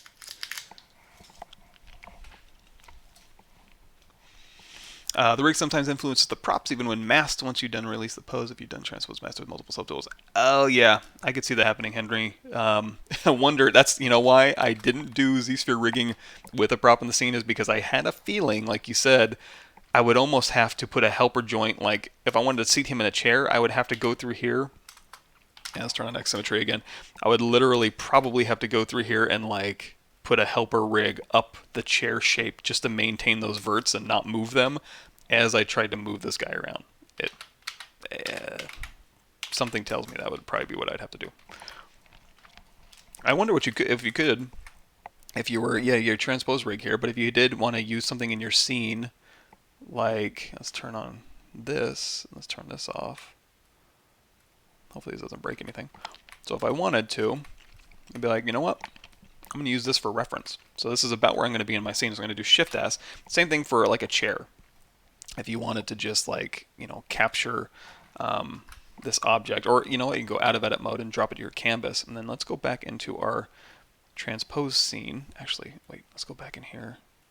Let's turn this one back on because I just don't want to break any connections if I can help it.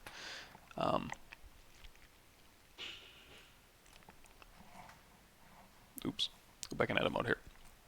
So now, here's our transpose scene. So now I can use this as reference while I'm going through here. So if this was the chair, I could use this to kind of dictate how far things needed to move. That's one way you could do it. So you would put a chair, you would like capture a screenshot, a chair onto your canvas, and then seat him on a chair that doesn't really exist, and then you wouldn't have to worry about it. That might work okay. Yeah, that worked out good. Rigging has to be the thing I hate the most. It's mostly repairing the mesh to get what I was so bogged down, sucks up so much time. Yeah, we have a rigging department full of people much, much smarter than I am that do that kind of thing.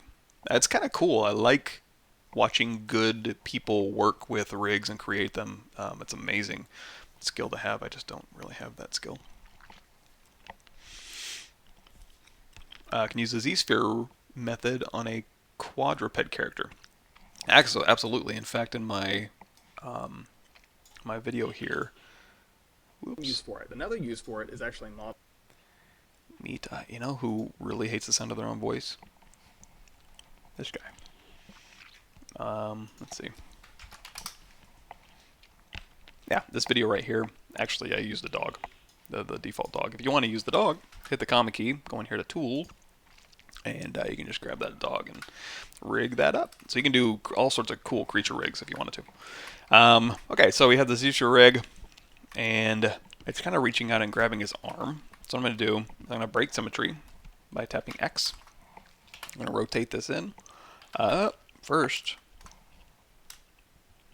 go in here to bind mesh, rotate this in.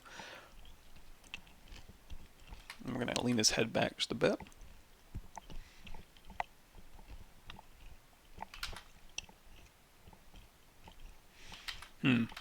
What I may do, I mean, I can add more joints in here because what it's doing is it's kind of stretching his face as I bend it back. To avoid that, I may just go and mask and transpose that later. Same thing with his fingers. So we'll go ahead and rotate this up a little bit here. We'll kind of bend his arm, move this arm in a little.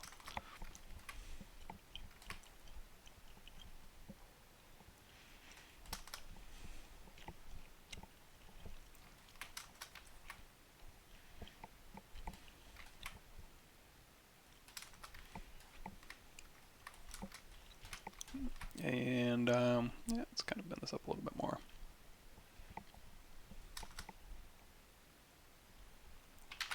The other cool thing too about this is when you do have a rig, like if you're doing eyelids, it's not a blend shape where it's a linear interpolation where one point is going to layer interpolate one vert to another vert position. It's going to go path of least resistance is going to be a straight line. However, if you have a Z-sphere rig or a rig in general where you have joints, you can rotate those verts around a center point or the joint, so you can have a rotational axis, which will give you a lot more leeway and a lot more natural movement as opposed to like a linear interpolation blend shape type deal. So that's the other cool thing about the ability to rig versus like doing just blend shapes is the you're not stuck with linear interpolation. So we'll go ahead and lean back like me sitting in my chair.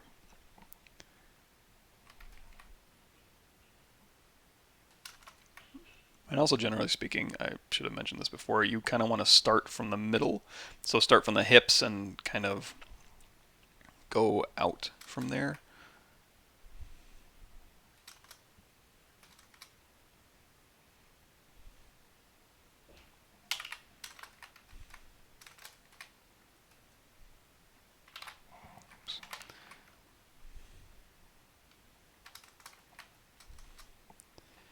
Here, and I think we'll be able to do the rest of the posing here. Maybe I'll bend his knee a little bit more forward.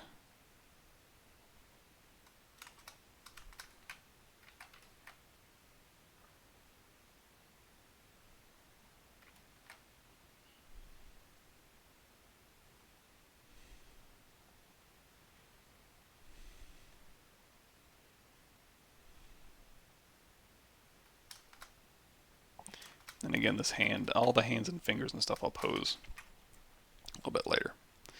So we're going through here.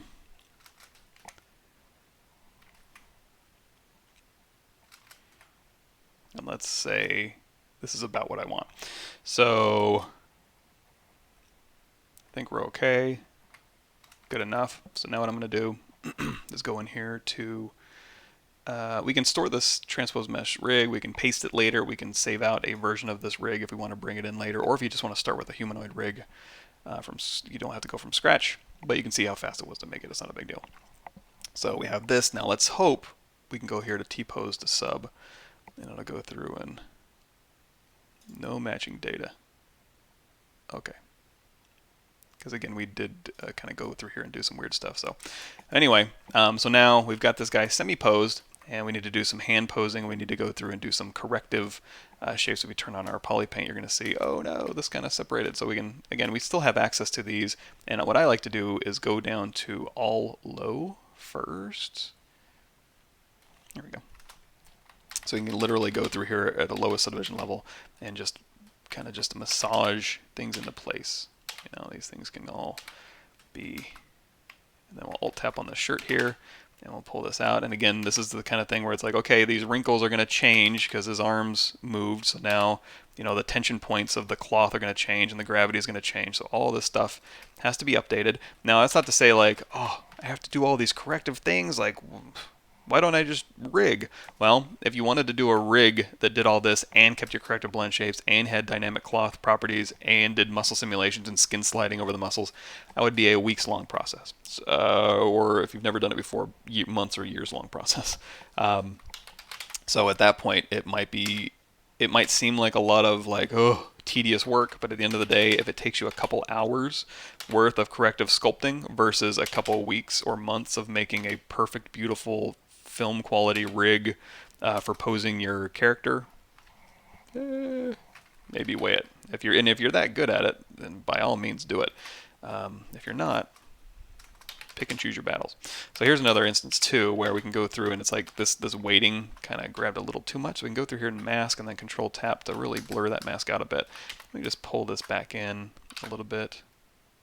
You can use deformers if you wanted to. I'm just going to use kind of a big brush and kind of relax this back into place here. And again, we're working on the low res mesh, so we're not working with too many points. It's pretty easy. It's not too terrible.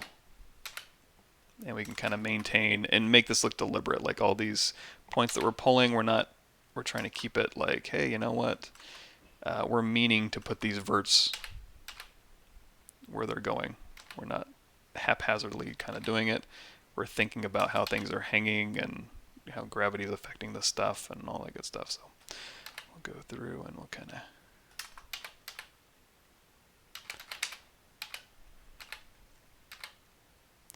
And if you wanted to re-sim this, you could go back into Marvelous Designer. Again, just like now that you have the new body, you could do an avatar morph. And it is called an avatar in Marvelous Designer. I'm not just saying that. So we have perspective turned off, so I can see this foot here probably needs to change a little bit. You know, and that would just be a simple matter of, let's go in here to control, and then it was mask this part of the body here. Invert that. Let's also turn off X symmetry since this is no longer symmetrical. So here, then we just go through here and just do a, grab that toe and put it up. Same thing for the hand. So now if the little claw is reaching out and touching him and he's kind of like, ugh, gross, and then basically what I'm basing that on is this right here. Enhance. Whatever that stump is what I'm trying to recreate here. So what I'm going to do is basically, and it's not really being affected by the shirt. So I can actually take the body here and just Control Shift, grab a little piece of it, Control Shift A, or just go into solo mode since it's not put together. And now it's just a simple matter of like doing hand posing. It's just mask and invert, set the bone position. You can use transpose or you can use gizmo. In this case, sometimes it's a little bit easier to use transpose. You can also do this. You can hold down Control and just drag along your mesh, and then I'll go ahead and mask along your topology if you want.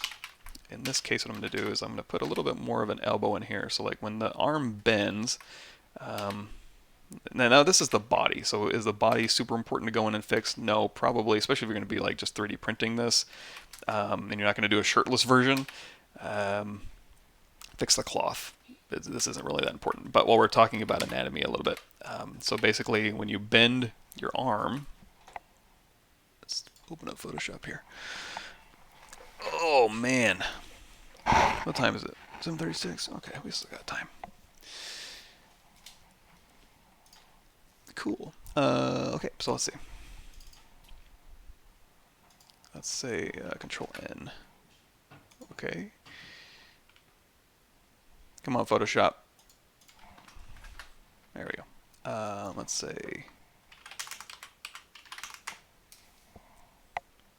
Wow. You know, for a 2D program, Photoshop, you sure are bloated.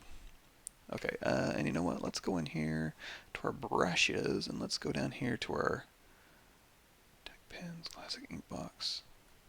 Boy, there's so many in here. Okay, you know what?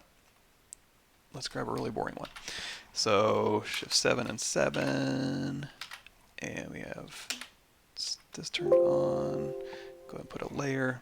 Sorry, I don't get into Photoshop that often anymore. Okay, so we have an arm, and we have an arm.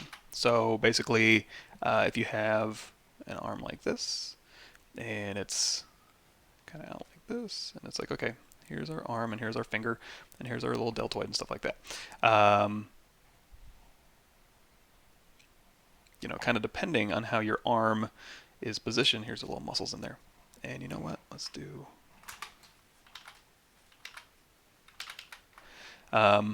so we have our arm here. Now, depending on, as we're bending this arm, if we bend this up, let's go ahead and drop this opacity down. So we've got our arm here, and now we're going to bend our arm up. Depending on how our arm's going to move, so right now our arm is just kind of across here, but if you have the arm toward you, so here's the little fist here, and here's your thumb, here's your finger and your pinky. So as you start turning this toward you, so for instance, let's go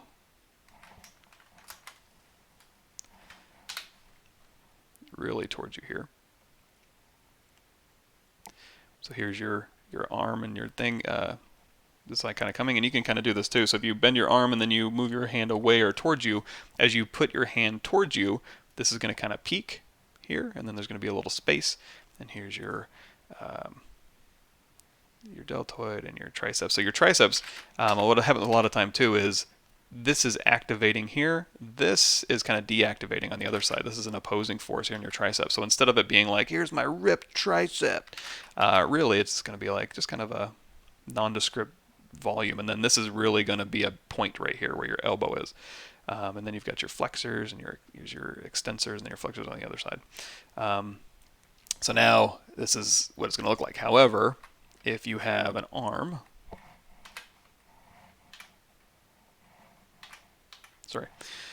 default, there we go.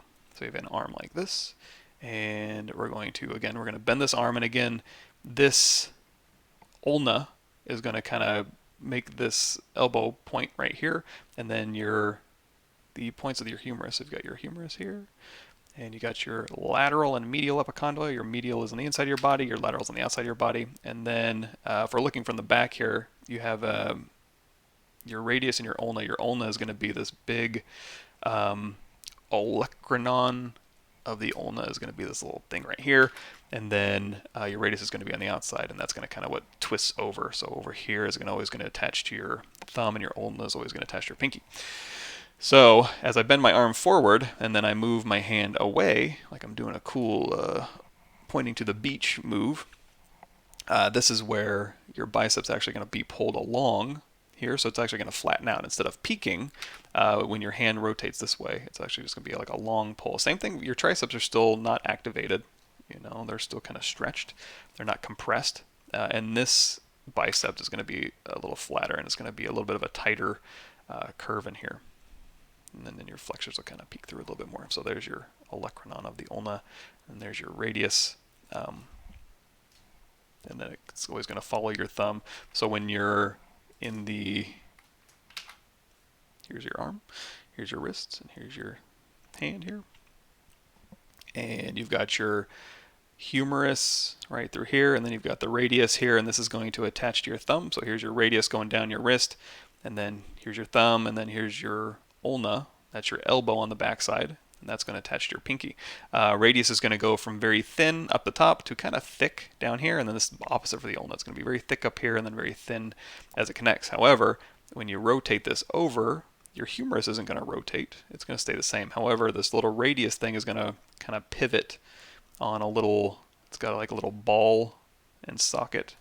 Not really ball and socket, I think it has another name, but here's the lateral epicondyle of the humerus, and then here's a little scoop for the ulna to go back through, and then here's the radius that kind of just pivots on that little thing here. So this is where the radius is going to cross over, and again it's going to get thicker, and now your thumb is on the other side, and now your pinky is over here like so, and so now here's your wrist, and then your ulna is going to stay back here with the pinky. So that's that radius crossing over, and of course it's going to bring some muscles with it and some tendons, stuff like that. So when your arm moves, it does stuff. So in this case, I'm going to go through here and I'll inflate this. So as things are activating, you're going to have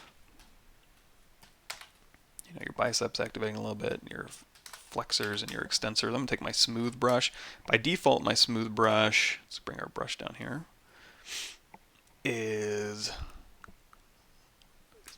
weighted smooth mode. I have it set to 1 by default, so it smooths stronger, so I usually tend to have to drop that Z intensity down quite a bit when I'm doing low res stuff. But you can go in here with your move and your move acu, you can kind of start, you can like mask one area, and then just use move to kind of pull this up, and then same opposite. So you can get a really nice overlap going in between those two volumes. And then again, like that ulna kind of poking out, it actually drops too. So when you go, or if you go through here and it's like, okay, I've got my arm hanging down at my side, and then here's my ulna, and then here's my humerus, lateral and medial epicondyle. As soon as I bend my arm, it's going to give the illusion, or it's going to kind of drop. It's not going to be an illusion, it's pivoting around this point, but your elbow is going to kind of drop. Your lateral and medial epicondyle, the humerus are going to stay there, but your elbow is going to kind of drop and give you that nice little point. So that's where this little point kind of comes in. Long story short, when you bend your arm, make sure you have an elbow. So there's that. And then we need to make sure the cloth follows along. We're not doing anything. I mean, you could use Z Project if you wanted to, or Z Project brush if you wanted to be like if it was like skin tight clothing. But we're just going to kind of eyeball it. Not super important. Go through here with your move brush or your inflate brush. And even for this cloth here, we're just going to kind of move this over. It's good enough. And then for the finger posing, let's go ahead and just, again, isolate just the body here. And in fact, it might even be easier to get all this other stuff out of the way and just grab this hand. And then now we can go through here and pose this hand. So we have, it's pretty simple geometry. If you wanted to, you can also step up to like Surgeon level 2, give yourself a little bit more something to work with. You can hit W and control drag down and unmask and kind of rotate around here. What I tend to do with fingers though is I'll just use lasso and grab what I need and invert. Hold down Alt and tap here and then just kind of go through. You can also hit Y to go into transpose line mode, and that's just hitting this gizmo on and off. So you can go through here and you can like set that bone pivot here, and then as long as you're in rotate, you can rotate around that previous pivot like so. There's also like you can hold down like Alt and you can kind of bend in other directions and stuff like that. So a lot of cool stuff you can do with that, but you can just also stick with the gizmo. Okay, so here, and then this thumb kind of looks like it bends down, so I'm going to grab the whole meat of the thumb here. Control tap if you want to blur it out a little bit. Actually, under preferences, what? Somewhere in here, transpose mass sharpen strength max blur strength. Let's turn that down. So when I hold down control and tap, it'll blur less. And then we'll go ahead and again set this pivot, and then we'll go ahead and kind of rotate this thumb, and then we can go through here and mask this part here, control tap, hit Q to control tap here, and then again just kind of reset this pivot. And then now, and then we'll go ahead and grab this joint of the thumb here.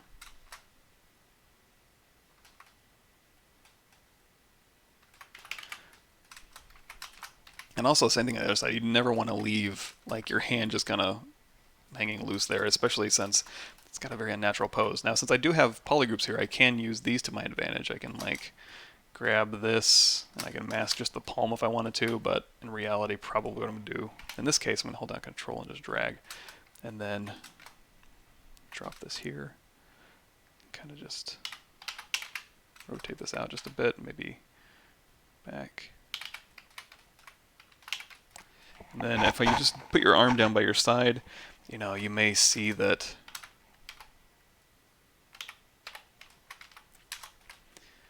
you know what, and let's also get rid of all this other stuff so it's not in the way.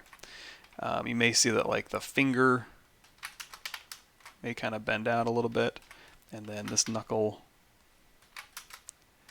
may drop in just a bit.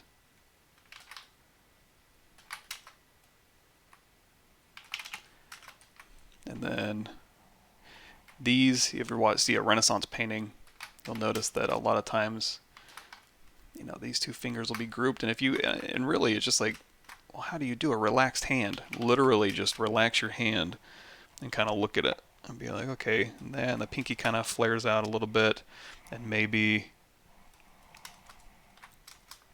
kind of curls in just a bit. And all we're trying to do is just breathe a little bit of life and kind of a natural pose to the character, so it doesn't look like it's sitting there mathematically. You never want to sit somewhere mathematically.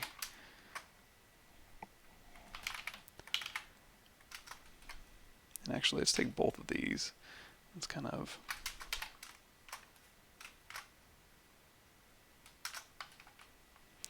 and it can be a little bit dangerous to be like bending two sets of knuckles at once, since really, you know, each one of your knuckles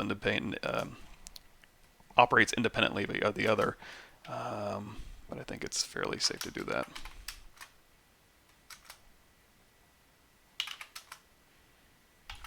And then here's another thing too, where it's like if you're bringing your hand in, this meat of your hand is going to kind of bulge a little bit. So depending on how fancy you want to get, you can go through and you can do very, very detailed hand poses, or, you know, something a little bit more general. It kind of also depends on how extreme it is. If it's like, I'm doing this hand right here, you want to make sure you get all these lines and veins and little creases underneath here. In this case, there's not a whole lot going on, so basically I'm just making sure that these things are smoothed appropriately. If there's anything weird going on, I can go through and kind of adjust. But yeah, I don't have a whole lot of like crazy dynamic posing going on for this. Not to say we can't help this a little bit if we go through and we do same thing for this hand too. Like this hand that's just kind of sitting here. These fingers are a bit much. If you ever accidentally turn on dynamic and it's like, whoa, what's going on? It's because you hit dynamic above solo. So we'll go ahead and turn this off and grab this hand here. Let's switch back to select lasso. And you can see here I need to... Now if you're sculpting through a very thin mesh, make sure you have like backface masking turned on for your brush. Auto masking, backface masking. It'll help you a little bit to not sculpt through your object here. And then also, same thing for the elbows. You want to make sure you're getting landmarks. And also, I keep saying also, the tops of your fingers are generally a lot more flat than the bottoms of your fingers. So making sure you get some nice flat linear stuff going on the tops of your fingers, and then contrast that with a little bit of a softer pad look on the bottom will really kind of help sell it not looking like, again, a piece of computer art. Just make it look natural. So here, here, here, and then, same thing. If I'm just sitting here with my hand and I'm like, ew, gross, this finger might actually be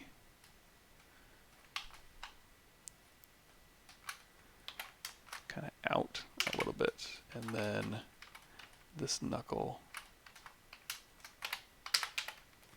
And again, I'm just kind of setting these joint positions and then using the camera rotation. Again, you can use transpose, anything you want for that. I tend to just use camera rotation and gizmo. I'm just accustomed to it.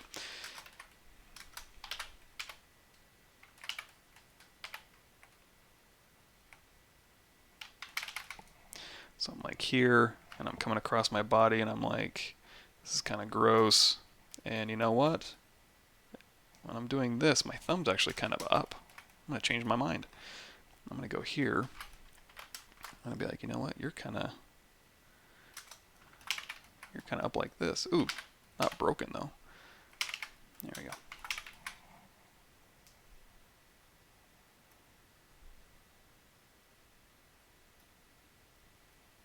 You know what? Maybe. And if it makes it a little bit easier too, you can also take a picture of your hand and the round that you're trying to make. If it's a very, very specific hand pose, that can also be useful. Since I'm doing something that's kind of generic, I'm just kind of looking at my hand as I go.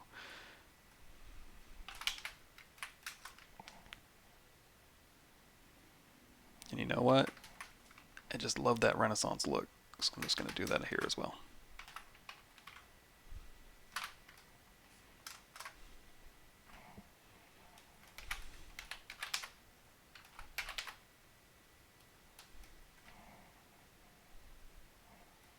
Here, and then these can kind of curl in a little bit, I think.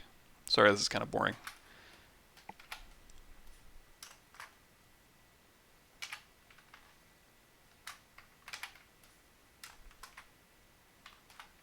Oops. Oops. Control, set joint position. And this finger.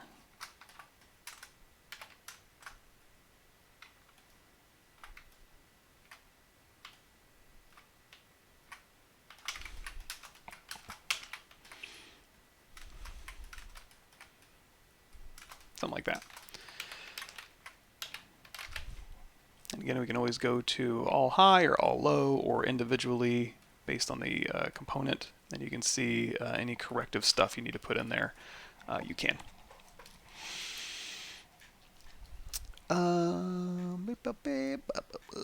Okay, I'm way behind, sorry. If I miss anything, I apologize in advance. can you use ZSphere method on quadruped? Yes. Okay, yeah, that's where I start. Okay. Well, sculpting, should I use Dynamesh at the beginning and subdivide later, or the other way around? It kind of depends on what you're making. I tend to use Dynamesh at the beginning to get a rough shape, and then if I'm not doing anything crazy, I'll Z-remesh and project.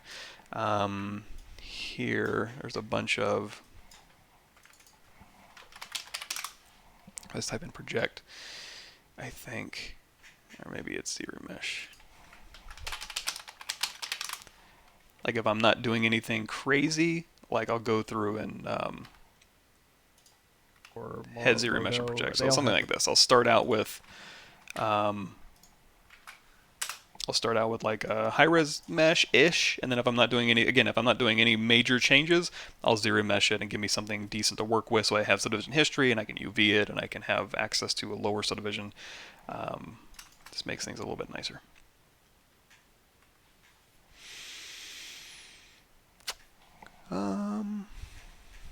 Sorry, I just posted thing and it went back. Where am I at? There we go. How to subtract something you don't want to pose after being in T-pose with Z-spheres. Oh, after being in transpose? You can turn on layers, transpose it, and then go back to the one that you didn't want to move, turn that layer off, and delete that layer. Because I don't think you want to mess around with like polygon order or subtool order or anything like that. I don't think.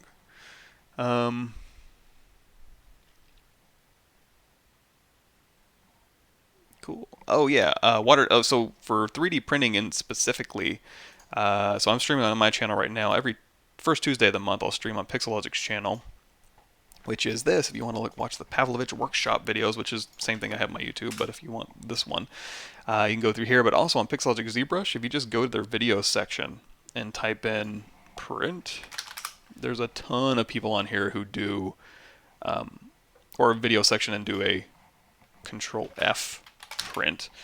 You'll see there's a ton of 3D printing stuff right off the bat, and there's also stuff for 3D printing. A bunch of people on here do. There's a lot of stylized sculpting. There's a lot of 3D print sculptors on the Pixelogic channel. You can definitely check out. They'll have a lot more stuff on that specifically. Why not just import into Marvelous and simulate the pose? Yeah, we talked about that. You could definitely do that. I don't have the clothing. I think I still do have the clothing. But, I mean, honestly, I didn't change it that much, so I think I'm fine.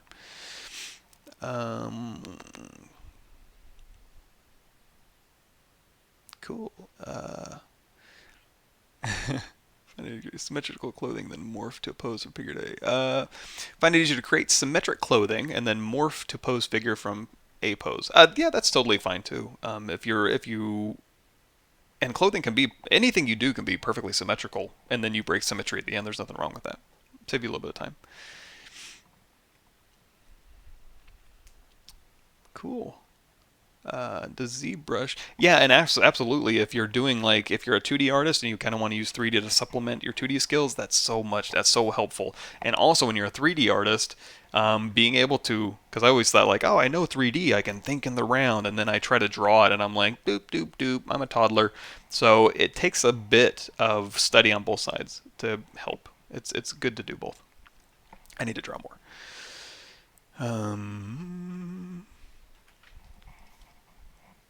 Cool. When sculpting character for a game, could you pose it like this or always go for a T-pose? For a game character, when you're talking about downstream rigging departments and animation needs and stuff like that, I would generally do a pose. I mean, they'll put it in a T-pose eventually, just for their purposes, for rigs and control rigs and stuff like that. But generally, a pose is good. It gets your armpits out. So if you need to do claw simulation or model something on a character, you put the feet out a little bit, you put the arms out a little bit.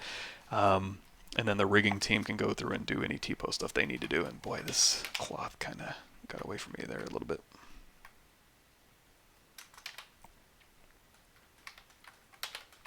I'm just holding down Alt and going through. And then for this cloth here, I have this one selected. So what I'm going to do, I'm going to Shift. Number one, we're going to get rid of that kind of nasty thing there. And I'm also going to go into my breath brushes, cloth brushes here. Again, ZBrush Live, I got these brushes from. We have magic folds. And let's turn off our poly paint so we can see this. So essentially what we have is we have a tension point at the top here. And then these folds are, they're going to kind of, gravity's just going to kind of take them this direction. And then over here you may even have some compression folds on the top here where the cloth is kind of compressing. And then on the opposite of compression folds, you're going to tend to have just kind of draping folds, you know, again, from that tension point here. So you can kind of go through and let's actually go into solo mode so we can kind of see this. And also through here, these are so compressed you may end up with like half lock folds. So you can go through here and you can, oops, this direction here, you can kind of dial these things in and bulge these out. Or there's actually a brush for that as well. These ones here, these are VDM brushes. You can go through here and you can kind of just dial in some of these folds along the elbows here.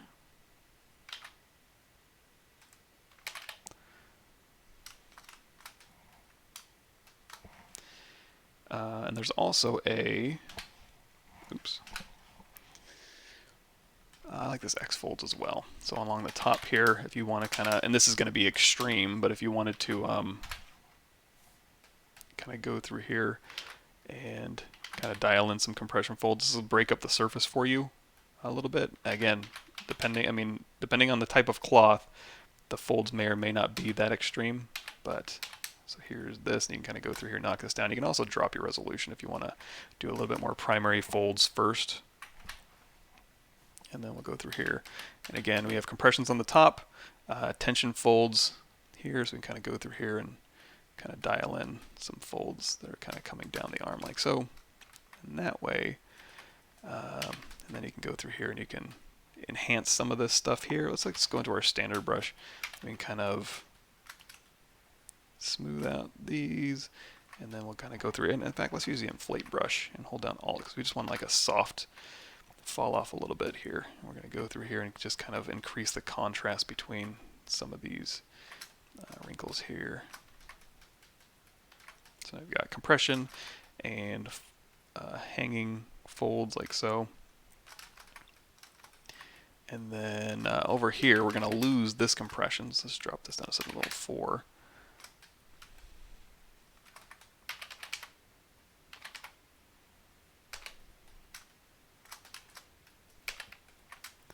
Yeah, so all these are going to go away.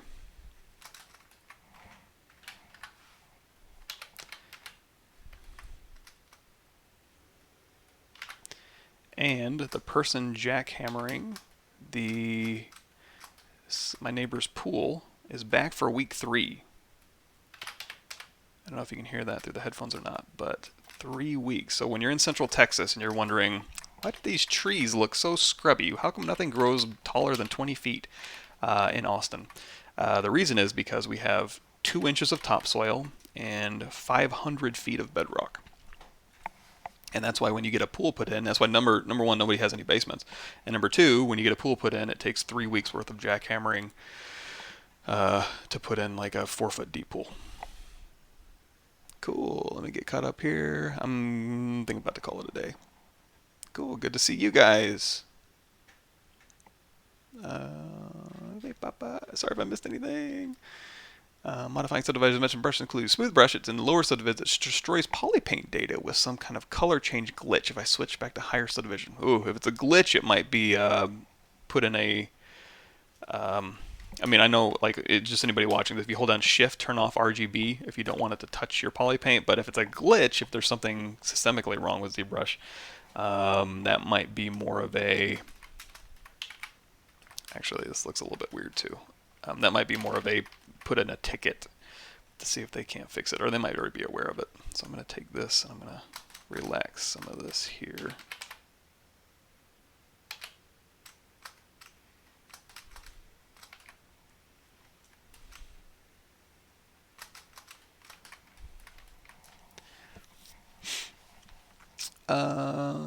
Is it possible to use a default mannequin lightbox to rig a character for posing? Absolutely. When you go in here to your Z plugin transpose, you can paste a transpose mesh rig in here. So you can go into the ZSphere rig and then paste it.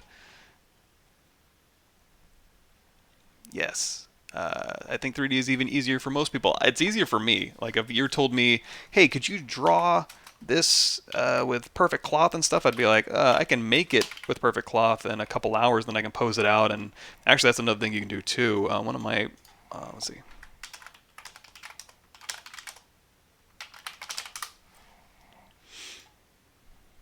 You know, if you do like ZBrush sculpting and you want to go through and like do drawings, it's like, well, you can do. This is Olivier Thill. This stuff's pretty old actually, but there's a lot of cool new features. If you go to the ZBrush 2020 or ZBrush 2019, what's new? There's nope, don't edit it. Just go to my profile. Yeah, ZBrush 2019 what's new. There's a lot of really cool non-photorealistic rendering you can do to make it look like you drew it. And then through here, it's like, oh, you know what? You can go through and make a pretty complex mesh, and then you have all this information available to you. So it's a lot easier to go through and like, you know, maintain. It's just easier, man. It's just easier. And also being able to go through and do that with characters as well. Once you do, I guess I can link you guys to this. You know, go through there and pose them out for like a comic book page. You know, you can get pretty cool effects and that kind of thing. And there's a couple interviews with this one. Yeah, so you go through and it's like these are all ZBrush models rendered, but you know, it looks hand drawn and you can make them as dynamic as you want to. You know, cool, that kind of stuff. And then you make your sound effects. So yeah, cool stuff.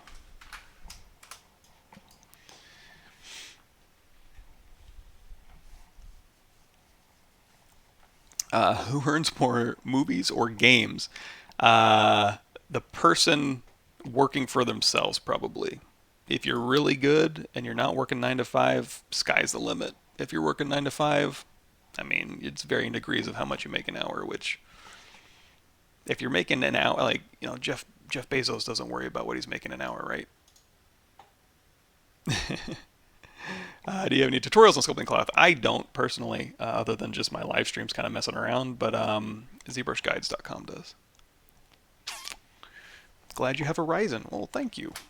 We are rocking the 3970X. And the third, if you're going to get a Threadripper, I'd suggest getting the 3rd gen Threadripper. I had Gen 1, Gen 2, 3rd gen. Pretty good memory handling. And things scale very nicely on it. Even Mars Designer. Even ZBrush.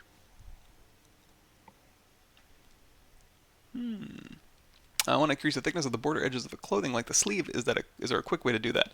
Yeah, and if you go here, basically if you watch the previous videos on this one, but also if you go like shirt, ZBrush quick shirt block out, shirts for tiling, translucent shirt. There's a lot of clothing stuff in here like vests and stuff. That'll show you how to make a quick shirt and then also give it thickness. Would you do cloth the same way if you were going to make this a fully rigged model? Probably pretty close to it. Maybe not exactly the same way, but you know, if it's going to be a rigged model with that's going to have cloth simulation, like in an engine or something, that I would make the cloth very specifically for that. But if it's going to be for like, well, yeah, you're right. I probably wouldn't do the cloth like this if it was going to be simulated on a rig. Let me drop this down to level 1. This kind of got away from me here.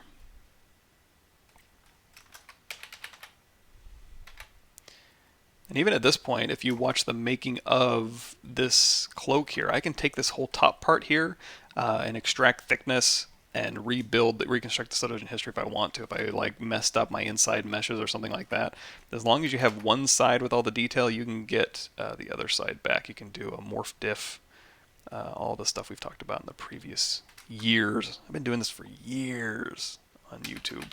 Isn't that nuts? I'm gonna hold down Shift and drop the intensity down.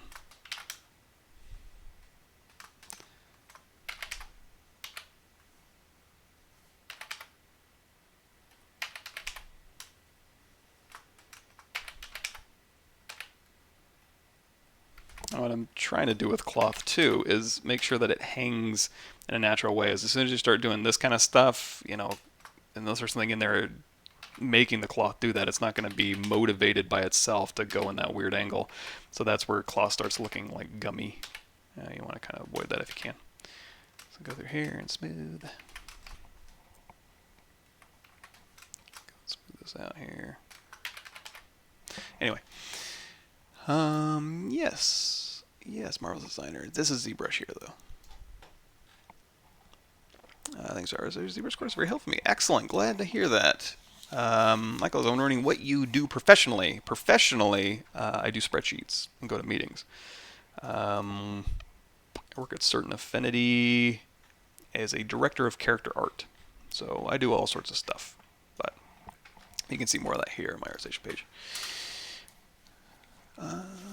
Cool. Excellent. Alrighty. Well, it's 8:09. Thanks, everybody. No problem, Henry. Glad to do it.